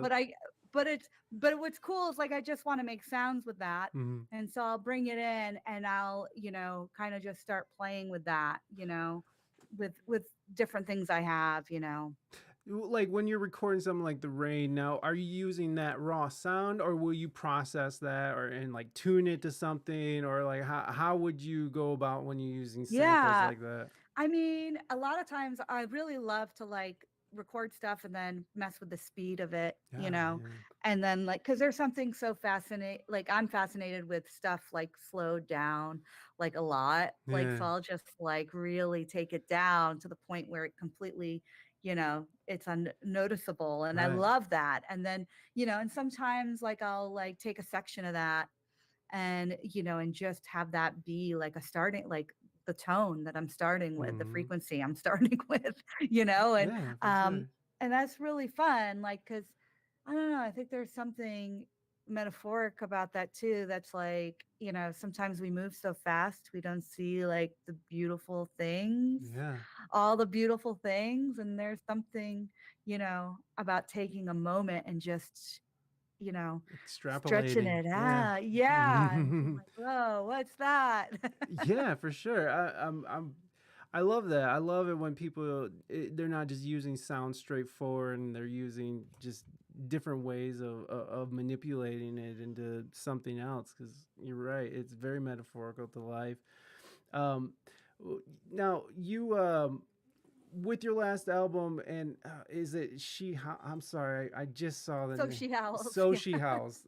Okay, I knew it was She Howls, but So She Howls. Oh, you're doing a lot of the vocals on that. Yeah, Okay. that's so. I also have a choir that came in, Oh, sick. tonality. Yeah, because you know, like I wanted the album to really start with this kind of lonely, isolated feeling, you Right. know, of just it's me. And as I'm like getting over the hump of getting through everything, Yeah. I feel this connection to people. And so, you know, before people knew that this album was about cancer, I it's really just about healing, no matter what you're going through, like Yeah. grief, you know, just coming out on another side. And I wanted it to have this connecting part to it. So then I brought in the choir. That's Um, sweet. And you were able to bring these artists together, and you were able to what was your like approach to it? Like, how did you pitch? You know, like, hey, be on my album, or like, were you yeah, telling them your story? Like, how did you gather this incredible group of musicians? Because I mean, I listened to the album a yeah. few times, and you know, it's very beautiful, and just I mean, Oh, it thank definitely you. is. I mean, you can definitely tell that you put a lot of thought and energy into it. So how did you approach musicians to come and like work with you? You know, I like it all started for me with the quartet, the Scorchio quartet. Mm. And I had done like a workshop years ago with Martha Mook, and you know, I knew I wanted to work with her someday, and I've been following her work. And you know, she just did she's done the Tibetan House concerts with Philip Glass and Laurie Anderson, Oh. who are like heroes of mine. And you know, and I just knew that was the right vibe, you know. I Mm-hmm. just, you know, sometimes, you know, this music's very chill. Sometimes you go in front of musicians, and not to say all classical musicians, but sometimes you go in front of musicians and they're like, I'm going to hold this note for how long? Yeah, yeah. And And she's a violist, is that right? yes, She, yeah. okay, okay. That's and and then there's musicians who get that, you know. right. It's like it's not just about holding a note, it's about like there's movement within these notes, you Mm, know, and there's emotion behind it. And so I just felt like they would be the perfect fit for that. Um and then, you know, the vocal ensemble Tonality, I had been following them for a while too out here in LA. And you know, they're always like doing these really cool projects about, you know, being heard and like by underrepresented groups. And like, you mm, know, they're really about connection, yeah. you know. And if you go to their shows, it's spectacular because they are it's almost like an immersive experience, because they're all the choir will be wrapped around you around the room, Mm, and it's really beautiful. And there's this big sense of connection, and I knew I could get that from them on this album, and I thought that would be perfect. Yeah. And then of course then there's Lily Hayden, who is a violinist and singer, and she's in a band called Opiate Moon, who won a Grammy in this category a few years ago as well. And she's just phenomenal. And I knew she could soar at the very end, so Yeah. I really wanted her to be a part of it. I felt like I needed more energy with me, Uh-huh. to help me, to lift me, Yeah. like coming out of this. And it was beautiful because I feel like they were a part of my healing process. Heck yeah. So did you have a Yeah. relationship with any of these musicians before you reached out to them? Yeah, like Martha Mook with the Mhm. Scorchio Quartet. Like we did this Oh workshop yeah, you did maybe workshop like, with her. yeah, and but we've been friends ever since. Mm. And she's so cool. And Lily Hayden's out here in LA, so I have seen her and Mm. performed her. I've seen her perform, and she's just so great. But we really got to know each other through this album. And yeah, and the same with Tonality, Alex Lloyd Blake. I've seen and heard of them. I did not know them personally Right, right, before. right. But I No, knew their work. well, Yeah. I mean that can be kind of. I'm sure that brought up some anxiety too. Just reaching out to these people you really respect, and then being like, Yeah. like, hey, we come and work on my album, man. Like it's just, Yeah. because It I've was, been in that position where you're reaching out to people and you don't really know them, but you're a fan, and you're just like, hey, would you be on my stuff, bro? yeah. And I try not to take it personal because Yeah, I feel like too, it's like they're like seeing too, like, is this something that I can be a part of? yeah, Like, is absolutely. this something that I connect with? Yeah. It's hard, because it's you're nervous, you're Right. vulnerable, like that, right? Exactly. You're putting yourself out there. Yeah. But I think in the end, I didn't know this about like Lily, but I think her mom had cancer, Oh and wow. I opened up to Lily, and so this really resonated with her. Oh, that's And awesome. and then you feel like, yeah, like not thinking about the music itself, but what you're writing about, are these collaborators connecting with it? Heck Because yeah. if they do, they'll be a part of it, I think.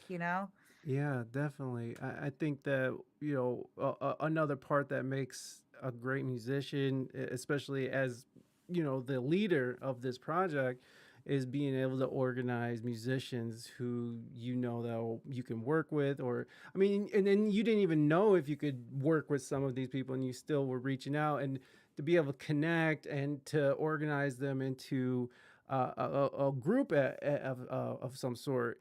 Were you working remotely with everybody?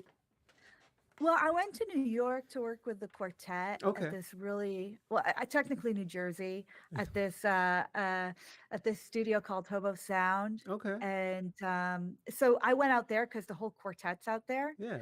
And James Frazzi was our engineer. He's so awesome. And he's from near my hometown. So Where, it was like automatic connection, where are you from, if like you don't mind?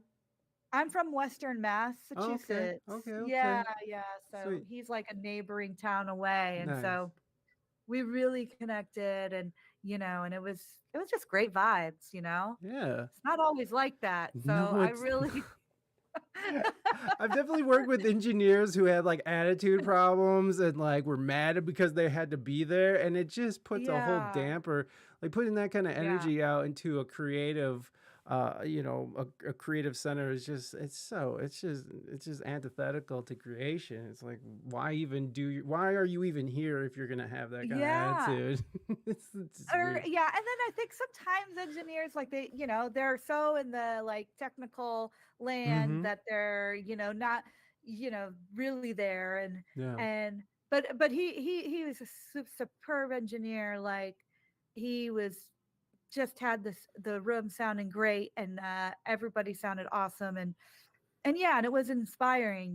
He was part of it. Yeah. It was magical because I just felt really good energy. Yeah. And I think that's what a recording should be. Heck I yeah. think we all like deserve that, and if it's not, then you got to change it up because, Absolutely. you know, Yeah, this is especially it's oh, I'm sorry, go ahead.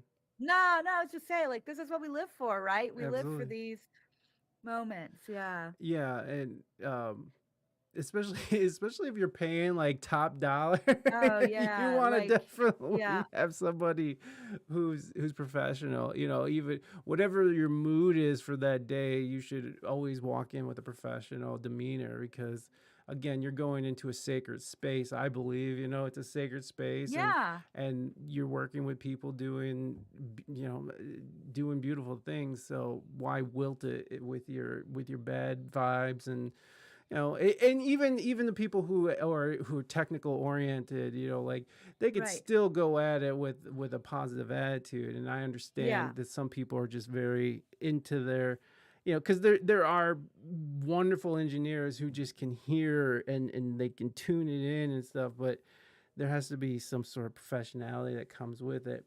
How do yeah. you balance, because you're also a film composer and you're doing you're also doing work. How do you balance like your own music with work and stuff that you're hired for?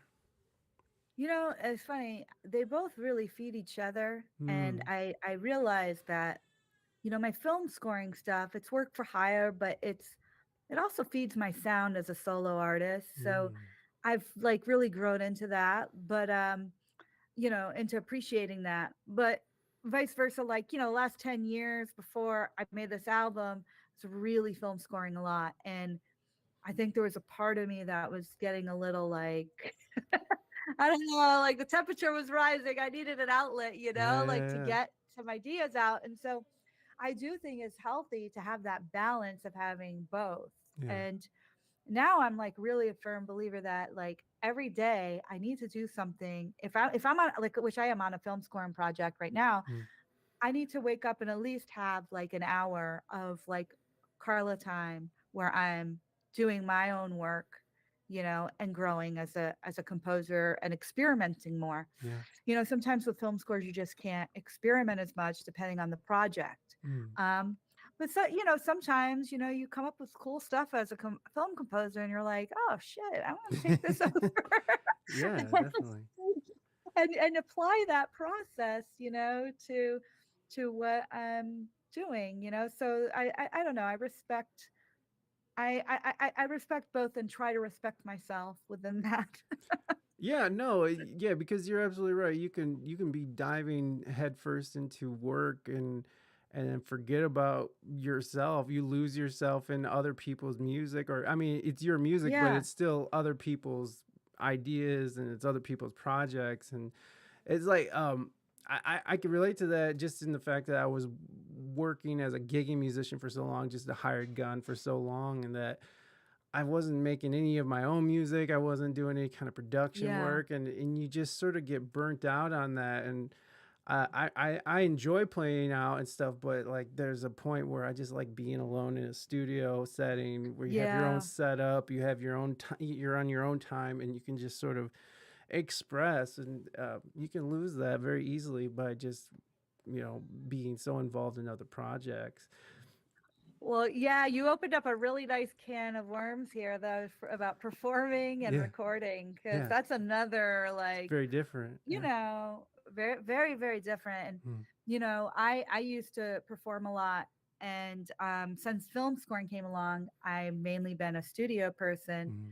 But with this album, I went out and performed again. Oh, sweet. And yeah, so it's interesting because like I took such a break from it that I'm like realizing certain things that performing does for me personally, and it's a place where I can be very present, Hmm.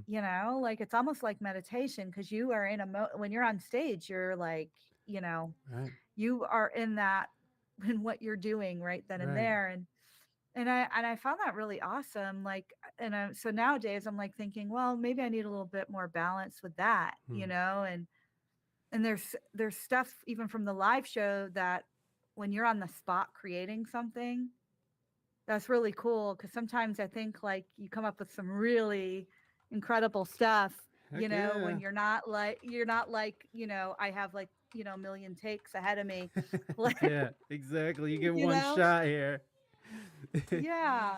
I no, So, I love performing, but in the past couple of years, I mean, since COVID, really, since everything shut down and I had to redirect yeah. everything, performing has sort of lost its luster for me. I'm just not even, it's fun once in a while, and me and my wife perform together, but like.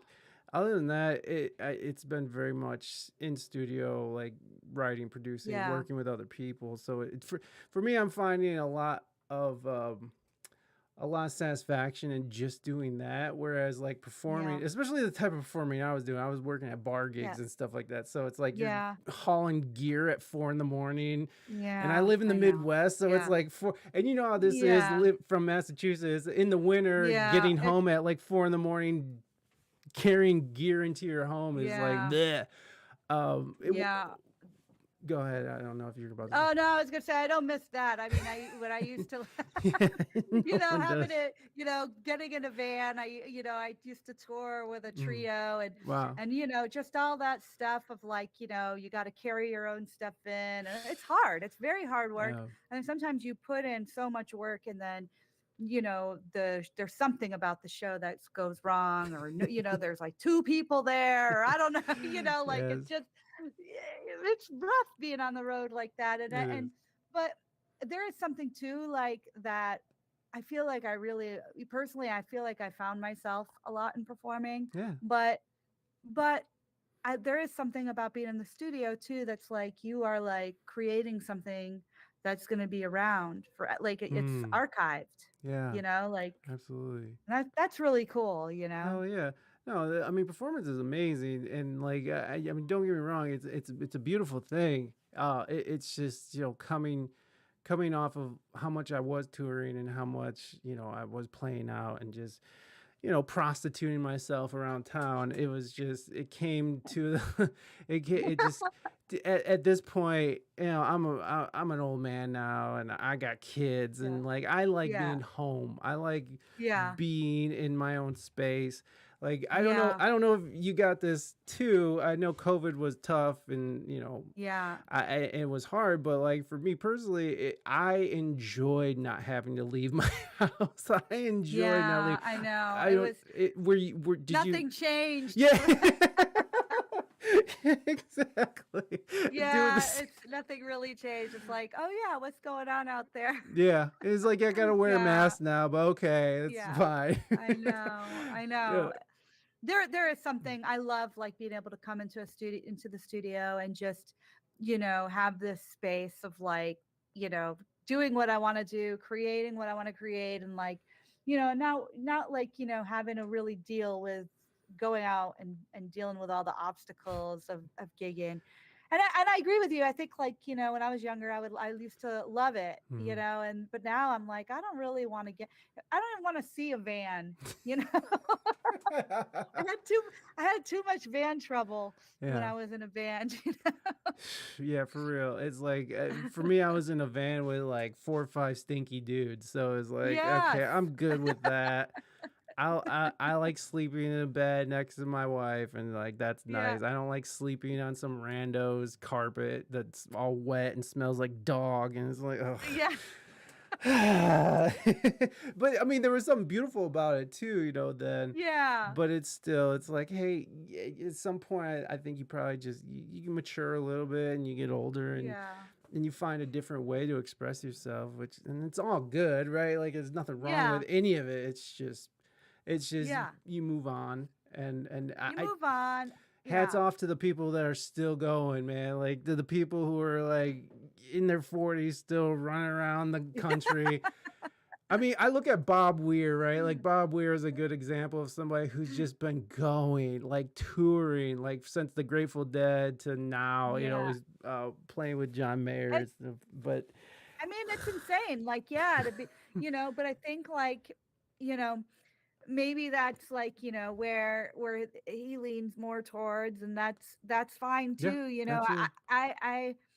But I hear you. I think for me, the road has always it's been exciting. I have great Mhm. memories, but something about it for me tends to be more on this kind of lonely. I don't know. I get really lonely on the road. It's so weird, you know, Oh like yeah. Yeah, you're even though with I'm a, people and friends, but it's like yeah.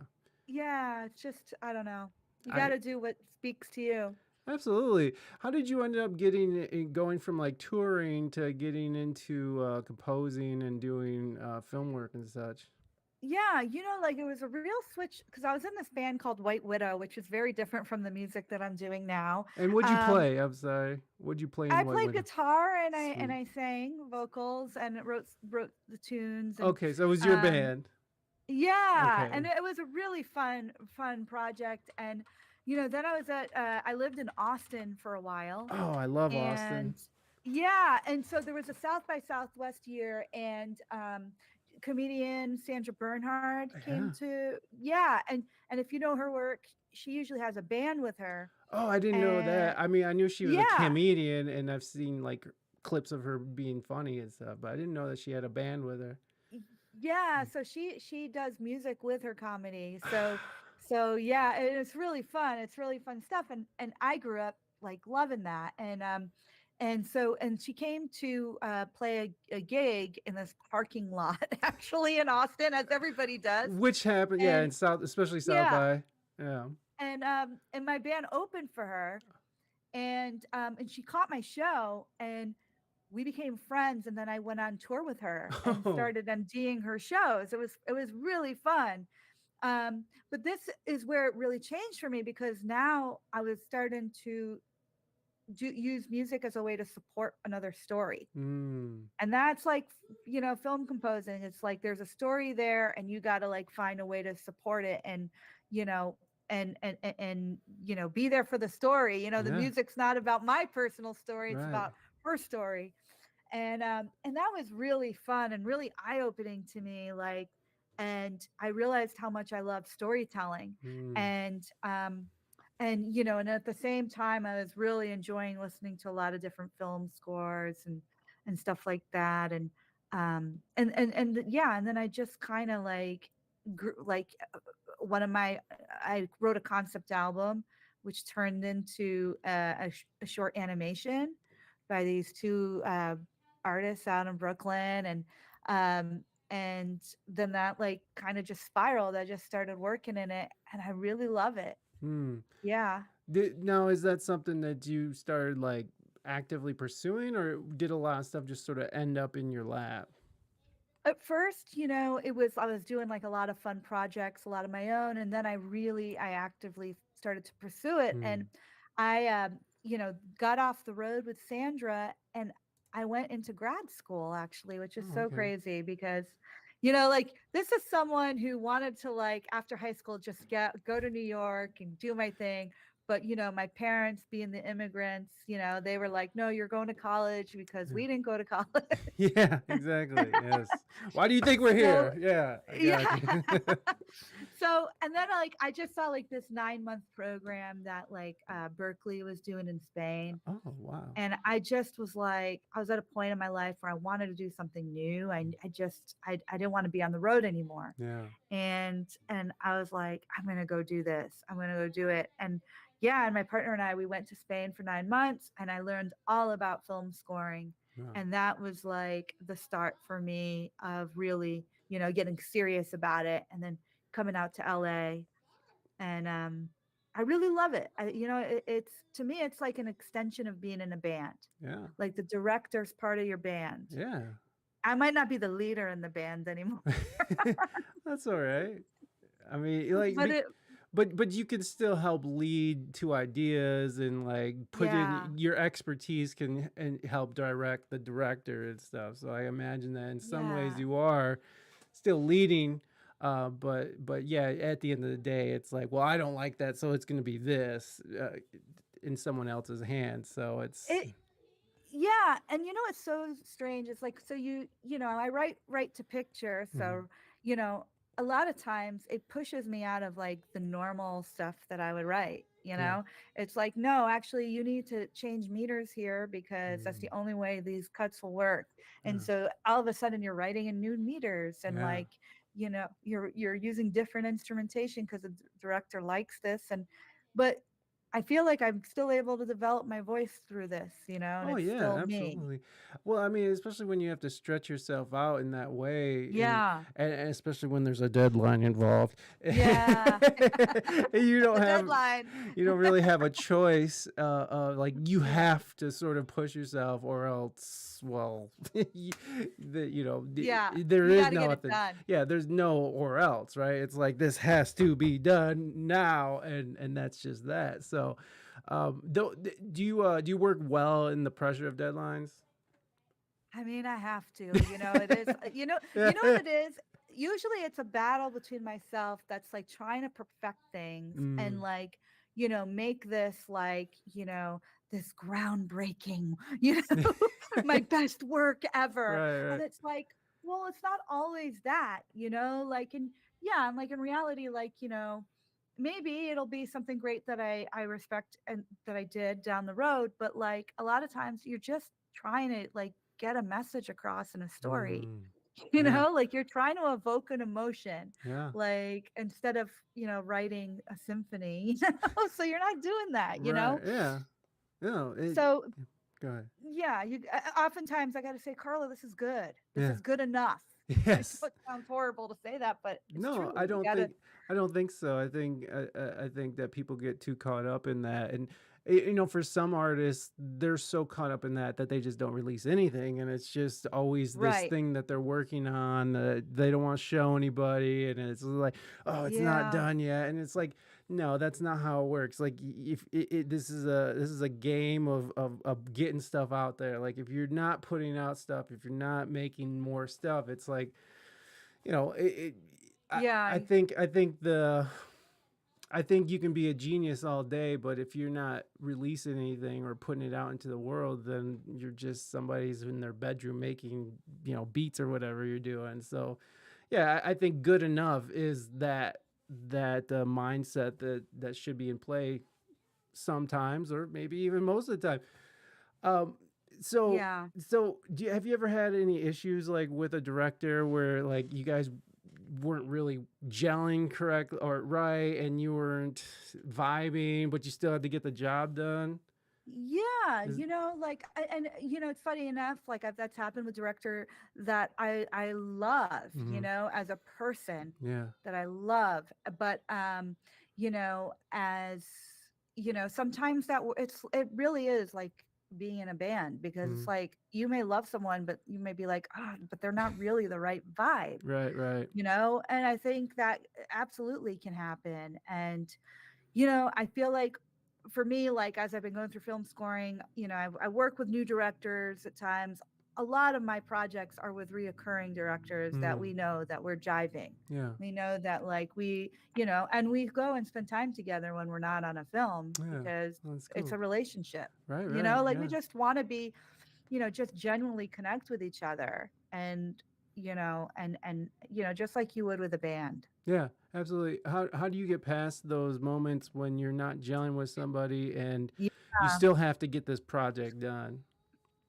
Well, you try to see it from their perspective, Mm. and you have to completely let go of any ego, thing that you're going on because ultimately, this at the end of the day is their project. Yeah.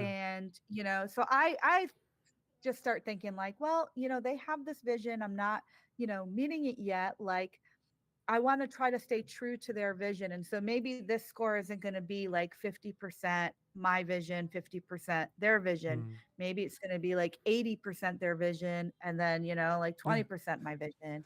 And that's fine, Right.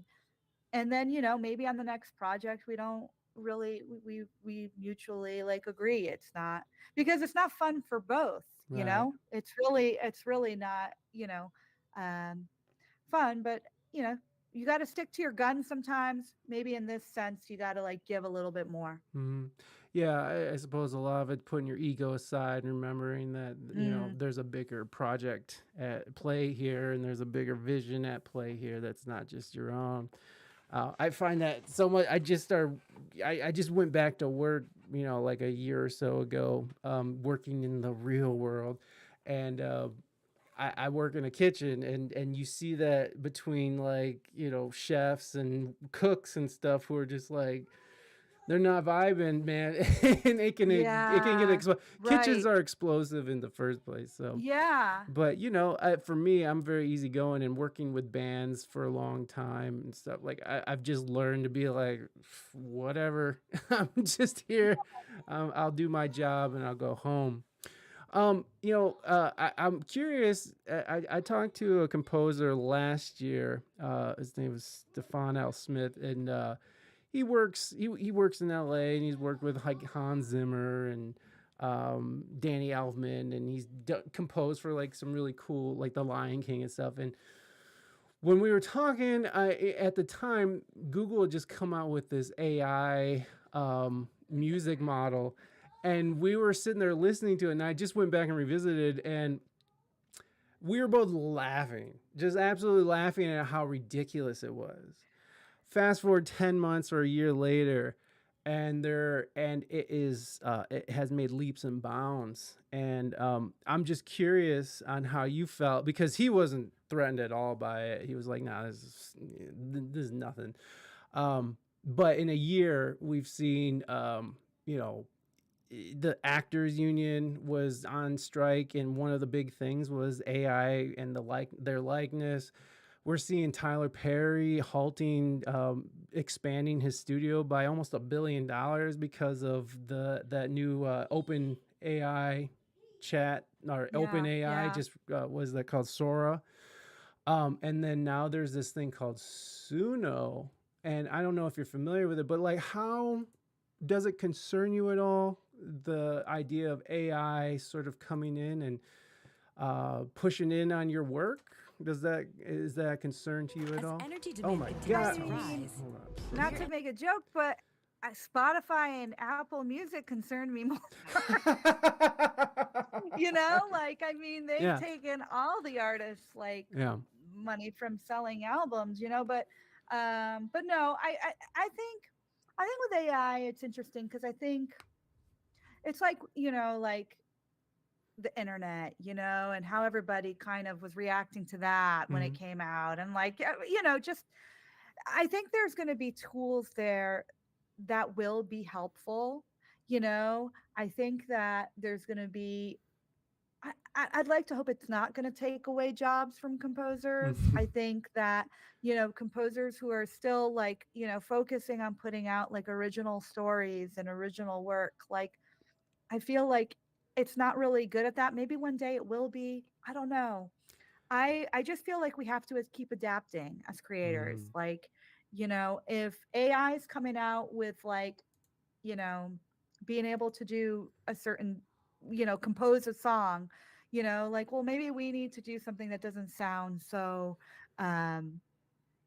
typical. Maybe we should evolve into using different instrumentations and play around. I don't know. Maybe it'll push our creativity up. I'm being an optimist here, but maybe it'll help us get better at what we do. Right. And then there'll always be that difference, Right. between the two. Yeah. I don't know. No, I understand, because it's like, it's so hard to even know where this is all going. But man, when I see Tennessee just passed this, it's called the Elvis Act, and they just passed it to protect artists' likeness and their voices, because you have like Biggie rapping new raps, and Donald Trump is rapping stuff, and so like they're actually making law in regards to this, and so like it just seems like it's moving so quick. And like, I don't know, have you ever played with any of this stuff before? Well, yeah, so I haven't. Thank you for telling me about it, because I was curious where this was going with that. With the voices, because there's part of me, like, say if someone had the desire to take my voice and do something with it, there's part of me that's like, well, that's kind of cool, Yeah. because it's like, as a creator, you put something out there. You could be the type of creator that's like, no, nobody like touch my stuff, like, Prince, whatever. But then I do feel I don't know, as I'm getting older, like a little bit more open to that. Like Hmm. I put this out there. Um, the problem is that a lot of people, a lot of musicians were underpaid, Yes. you know, and and the laws aren't protecting us. We're not really getting the protection we need, and and that started, years ago, Right. Oh with the yeah. internet.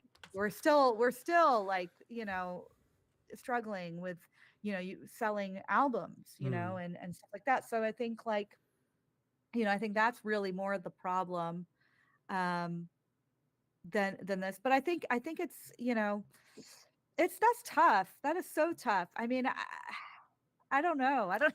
Well, I just like my mind goes to like the worst possible conclusion of any situation. So it's like, I mean, this just by working. Musicians can be a little finicky, right? I mean, Right. they can charge a lot. And these movie studios and movie houses are a business. It's a corporation. They have Right. a capitalistic mindset where each quarter they have to make more and more money, and when they don't, someone gets fired. And so Right. in my head, I mean, you have these movie executives right now who are I meeting with know. OpenAI about these. You're talking about, especially when it comes to this video modeling. You have people who are going to be losing their jobs for sure. You Yeah. got I don't, camera people, you got people, location scouts. And then so why wouldn't it go to musicians? Why wouldn't they save, thousands of dollars instead of paying somebody? Why wouldn't they do it? Because of the mindset of which is just capitalism at its best, but the mindset of like gotta make more money, and any way to save money, we're gonna do that. And that's yeah. what scares me about it. I don't know. Yeah, I mean, I think you're right. I think it's gonna go, unfortunately, in that direction where they're Mm. cutting people's, people are that this is happening to people because I think, for the longest time there hasn't been any respect or like No, there fair pay isn't. to people. There So isn't. it's, it's already been spiraling down. So whenever they can cheat the corners, they will, I think. And um It's just so it's depressing. Like yeah, like I I hate think to we're think we're of it. seeing it with we're seeing it a lot, I think, now with library music, right? It's Mhm. starting to be a thing. I've kind of tuned it out. Sometimes I tuned it out Well, because it's like, oh no, I yeah, don't. yeah. Why overwhelm yourself with that when you're busy trying to compose music and stuff like? And I get that. Yeah. Again, my mind moves to No, the worst possible outcome of any situation. So it's like no, I mean, but it is happening, and I think it's a shame. So many composers and musicians, we've relied on like sync opportunities. mm-hmm. I think that was like the answer to Spotify. Right. I remember when I was on tour, it was like either I would sell my merch or physical CDs at the time, or you know that would be how I would make money, or I would get something on television, Right. like a something synced. And that, I feel like that's, people really turn to sync Hmm. for that. And Yeah. so it's really That's what it's come to, right? Because I'm sure you remember the time when, like, if a band was music was on like a car commercial, you're like, these guys are a bunch of sellouts, and yeah, and now yeah, it's like, yeah, ah, man, I wish my song was on this Toyota yeah, commercial because you're getting yeah, paid because of when Napster came out and made music so just widely, stolen and accepted in that manner. And even to this day, music is stolen constantly. And then when you look at Spotify and Apple Music, and they have all these, contracts with the big studios, these music studios and music companies and stuff. So the music companies are still making money. It might not be as much money, but like the people who are suffering now are the artists that they bring in. And I see yeah. these TikTok musicians and Instagram musicians, and I actually just saw one today that was like really great. She was like, she was going to a label trying to get signed, and the A&R person was like, well, what do you bring to the table? And it's like, well, I got like 1 million followers on TikTok. I got 500,000 on Instagram. I do really well. My videos on YouTube do really well, and all this stuff. And at the end of the conversation, it was like, oh, that's cool. Well, your music's good. And then they just sort of like separate. And she was like, I don't even know why I'm talking to these people. I can hire the same people that they do. I can hire a publicist. I can hire, a booking manager. I can hire the same people. Now, I know labels do have access to a huge network, and they have a wealth of money to put behind projects and stuff, which is a beautiful thing. But I'm just, it's almost like it's a dying industry, like in its last grasps of trying to make as much money off the backs of the artists as possible. And it's just, it's disconcerting. And then now AI. Yeah. I mean, it is. And I think like, with like the label stuff, I think we've like, as musicians, we've been like, I want to get a record deal. I want to get a record deal. It's like ingrained in us, right?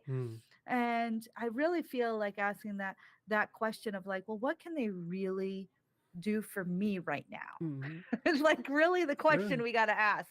And I think you were hinting on that, because it was like, there's so much that we can do ourselves, and and push ourselves, and like, what do you give up in the end? Because I think we need to like figure out new ways of being sustainable as musicians and putting out work, because it's changing really fast.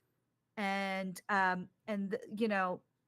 maybe it's not this place where we have to be selected by a label, or we have to, somebody's got to like come to us.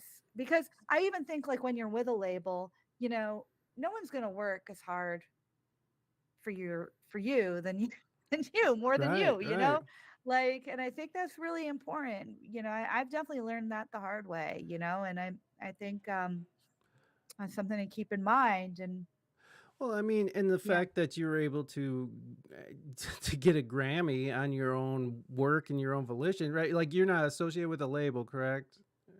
Not for this project, I wasn't. Okay. Yeah. You've been associated, but not for Sochi Howells. Yeah, not for Sochi Howells. And I think it's just because I was like just putting it out there, and I didn't really like shop it or anything, but like I just felt like I wanted to just put it out there myself, and just I don't know if I'm a little cheap with my publishing. Cheap with my publishing. That's something I've learned to be over the years. Like even when I'm working in film and TV, unless I'm getting like a really great amount of money, the publishing I'm going to keep, and that's my bread and butter, like, and so I really have become like protective of that, right? Because once you give that up, I'm not going to go on tour and sell merch. All right, yeah. No, it's interesting because like labels won't even look at an artist right now unless you have like 3 million followers across all the platforms, and basically you have to do all the work yourself, and then maybe they'll look at you or talk to you for 5 minutes. You know what I mean? So it's like there's still this elitist mentality towards these people these artists who put in so much hard work into creating a good product, and then going through the harsh realities of social media and creating a following and putting it out there. I mean, it's just like it's like two different things. Yeah, absolutely. Like there's good music, and then there's like good, and sometimes they're both. But like, I was thinking this too. Like A&R has kind of disappeared, right? Yeah. Because now it's just like, a lot of times it's like going to these like places, and you're like, oh, there's like 1 million followers or whatever, and and the people are deciding what they want to listen to or what bands are popular on TikTok or whatever, and there's no artist development really anymore. No, you got to be a full package if you even want to be accepted into that realm. And it's really funny too when you see these concerts of like people will have their songs go viral on TikTok, and they'll have a ton of people come to their show. and they'll be playing all these songs, and then the kids in the crowd are just like, they want to hear that one song, but not just the one song, but like just the hook of the song that's in their videos that they love. You know what I mean? So it's just like they just want to hear their hook. So it's also the demographic has morphed into something strange, and it's not like that for everybody. Obviously, there's a ton of young people who are consuming music and supporting artists and stuff. Yeah. But it has turned into this very, I don't know, I don't even know how to describe it. It's just this digitized. I don't even know how to describe it. It's just like such a strange time to be a musician, like especially putting out a recording musician. I think live performance will probably survive for a long time after AI comes and takes all our jobs. But I mean, because how do you have robots play music that people can like emotionally connect to? But I don't know. Can I show you a little bit of this AI thing? Because I just this is so it's so wild to me. So let's just put it here. I'm going to share my screen so you can hear what's going on. Oh, what'd you do? Go back. There we go. Wait a second. Oh, I shared the wrong screen. Hold on. My bad. Nope, that's not it. Where is it? I guess I'm just not. Oh, here it is. No. There it is. Okay. We're going to get this, I swear. So like I already made a few things, but because we've went over this as on here on Twitch, but I haven't seen this. So no. Yeah, exactly. That's what I'm saying. Like it'll be fun for it'll be fun to see what's going to eventually take your job. No, and and I'm not, and I hope and pray for real that this isn't something that's gonna take your job, because you're a fantastic artist, and you've worked really hard, and you can just tell that you've earned everything you have. So I always appreciate a good work ethic. So let's see, let's just say let's write, what kind of genre should we do? Oh, pop song, I don't know. Yeah, sure. Let's do a pop song about Carla winning a Grammy. How about that? We'll see how. Oh my gosh, my spelling is atrocious. Grammy. He won a Grammy. Okay. Let's just see. Just this little prompt, right? And oh gosh. let's just see what happens. Now, not only is it going to develop a song with music and such, it's also going to generate an album cover. This is One Last Dance. Wow. What is this? And then it's going to generate lyrics. Let me see. So this is dance electropop. I saw you across the crowded room, sparks in your eyes. A memory that will forever be etched in time. I can feel the rhythm as it starts to ignite. Our final moment, let's make it sublime. The music's pumping, bodies moving and sing. Is this it? The beat pulsating as we dance. One bittersweet feeling as the night starts to fade. But I'll cherish this dance, our last escapade. But I'll cherish this dance, our last escapade. So let's comes dance the hook. like it's our last time. Feel the energy, let it climb. In this moment, we'll be free, dancing together, just you and me. So that was just a verse and a hook, and that had nothing to do with Carla or a Grammy. Oh, right. Oh, did I do it right? Hold on. Oh, maybe I didn't do it right. But it's like. I do think we could try something a little different next time. Okay, what do you want to try? To challenge this AI, because like pop song, it's going to come out with it has like the chords that are in typical songs, But that wasn't bad, right? Like that song itself wasn't terrible. I could see like how like kids would like that, they would, it's got like the The formula. it has the formula of pop music, Yeah, right? yeah. So, I did a song but about. wait, if you type in a film score, then I'm in trouble. Well, let's do that because that's what we were doing with Stefan Yeah. when he was on. We Yeah. put in a film score. So like, let's do like film score for a dramatic scene, like Yeah. or a car chase. Like, what should we do it? Yeah, I mean, it would be funny to write in also like avant-garde music just to see what it would like Film throw out score like that for too. dramatic scene. In avant-garde style. I don't know. We'll just see what it says. Now let me go back and finish. And is avant-garde? I'm just not spelling stuff right. Is it? There's no e in there. Hence the we speak English good. Avant-garde. Is it? I'm the worst speller, actually. Yeah. I think there's no T. Yeah. Is it? Oh, maybe it'll tell me. Maybe Google will tell me avant-garde. Yeah. No. Okay. No T. Oh, there's no T. Yeah. No E. I'm sorry. Oh yeah. Okay. I don't know. I'm again. All right, let's just see what comes up. We'll make it an instrumental. Should we make it an instrumental? Yeah. Yeah. We'll make it instrumental. All right. So let's see what happens.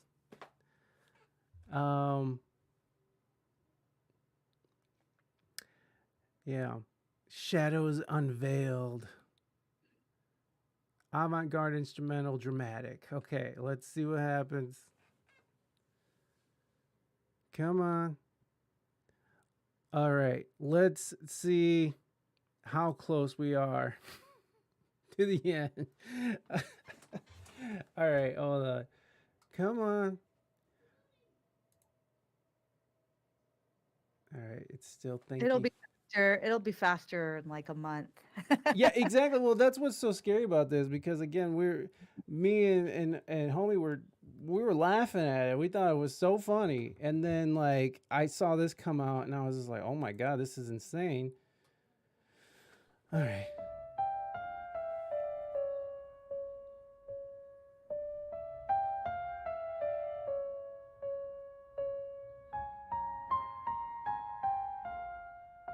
So it's very just piano. Is it gonna have anything else to it?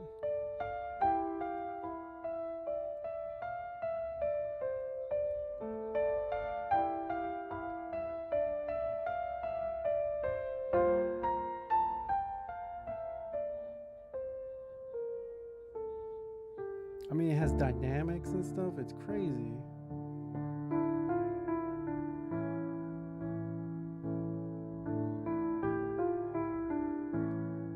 I don't know how avant-garde that is, but it's... Well, it's trying to follow like, yeah, switch between keys and,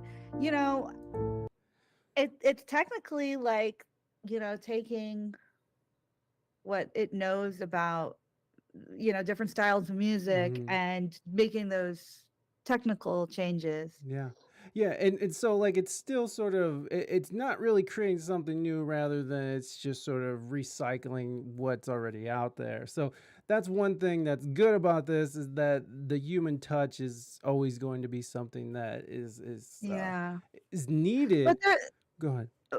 But yeah, there is something like like kind of like, like looking at a piano and saying this is how many notes there are, let's do something, like mathematically, or like, let's figure out like, different times, and it's taken all those components and doing something, but it is missing like the soul, but it also created a melody, which is like scary. Yeah. Well, I mean, okay, so someone could easily take this. If you pay for the pro version, you get like a better quality sound. Someone could easily just take that, put it over their film, and be like, oh, there it is. I don't have to pay a musician. Let me see what the other one is, and then we'll run away from this.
You guys in the chat, you're not supposed to be cheering on AI. Shut up.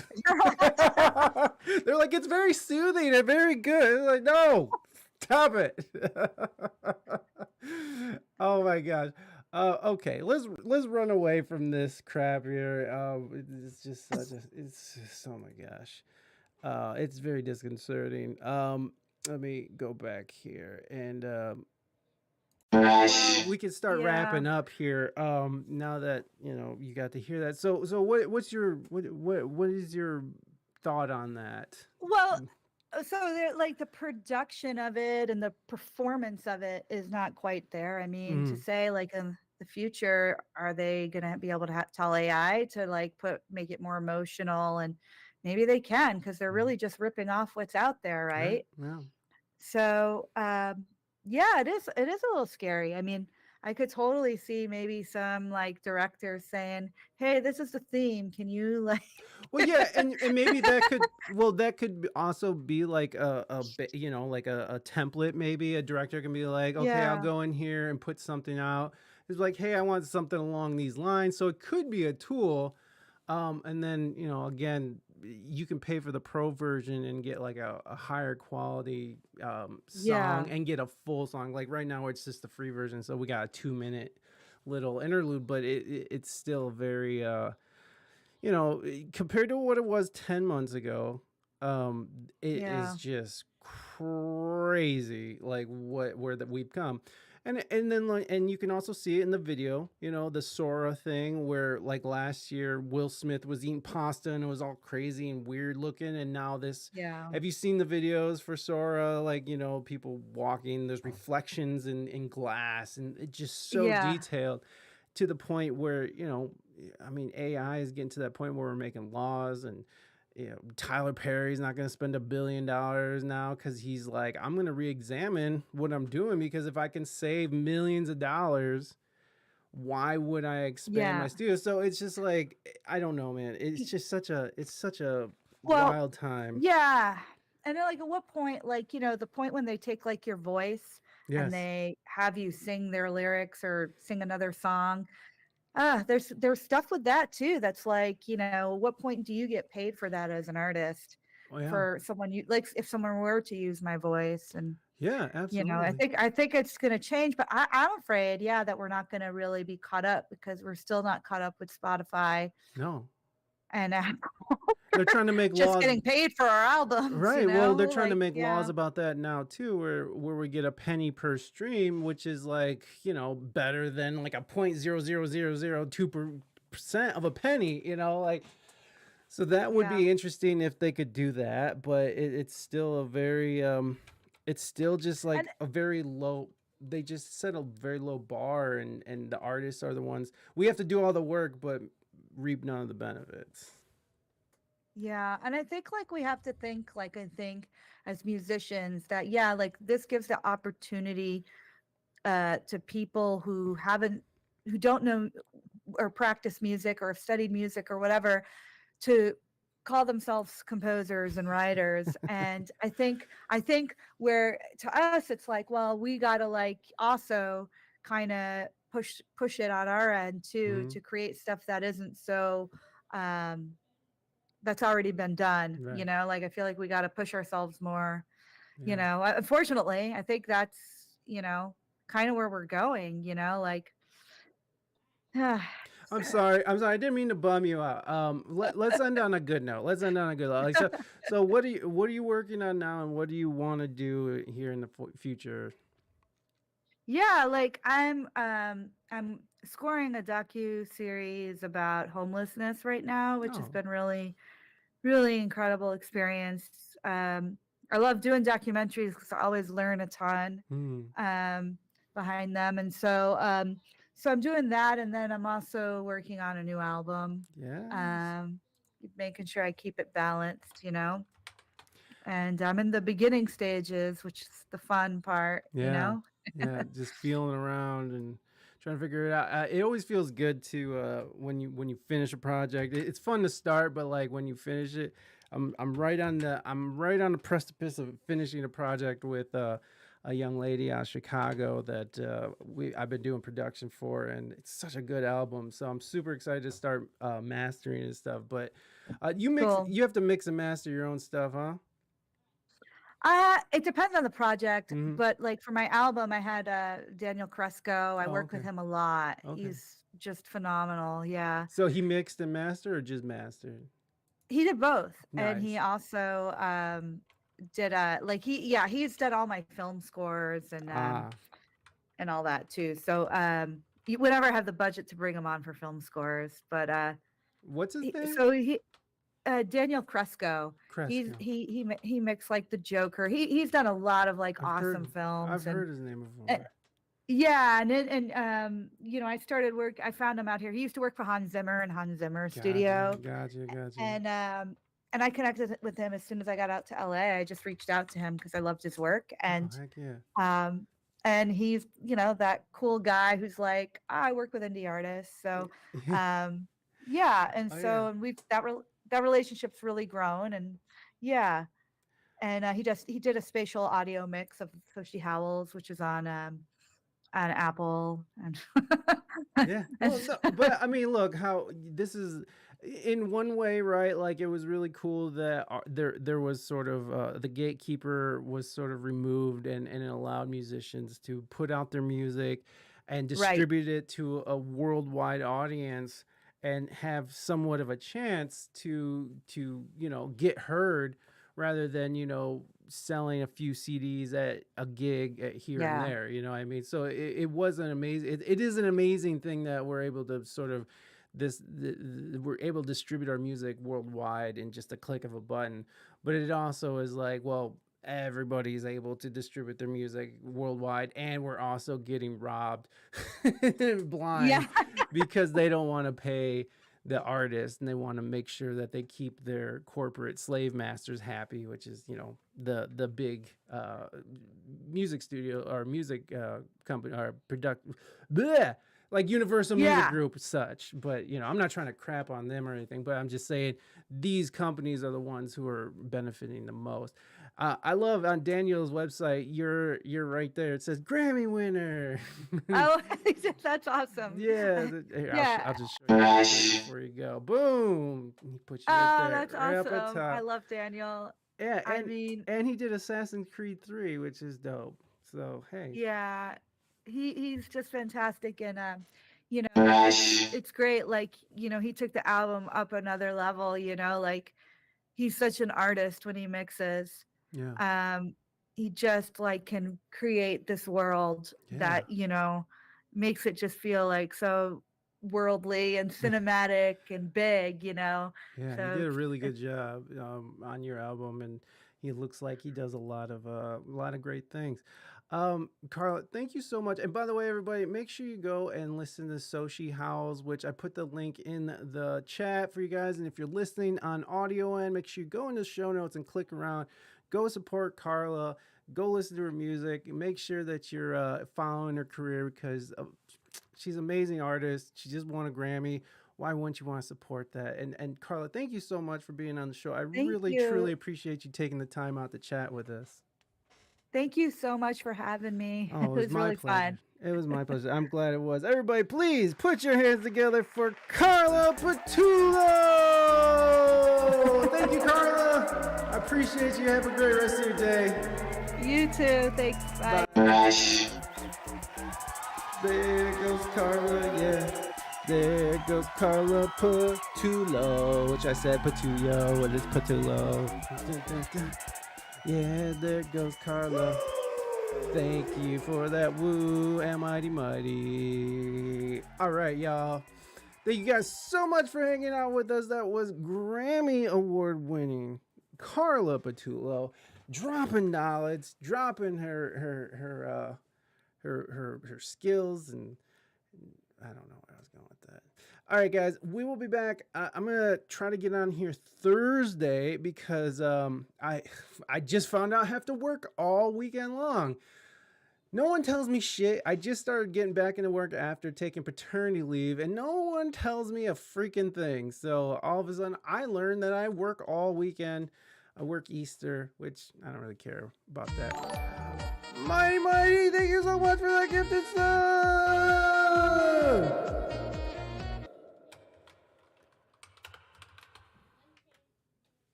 Is it gonna work? Hello, Mighty. Pfizer. This is Jean-Claude Van Damme. And I want to give you a huge thank you, a big old splits, and the as a thank you for all that you do for this channel. All right, guys. Thank you so much again. I'm gonna make sure you jump in the Discord if you want to stay up to date with when we're streaming. Again, probably Thursday instead of Friday. And hey, thank you, Ty. Thank you so much for hanging out with us on Kick. I love you guys. Mwah, mwah, mwah, mwah. Have a great rest. And I will see you soon.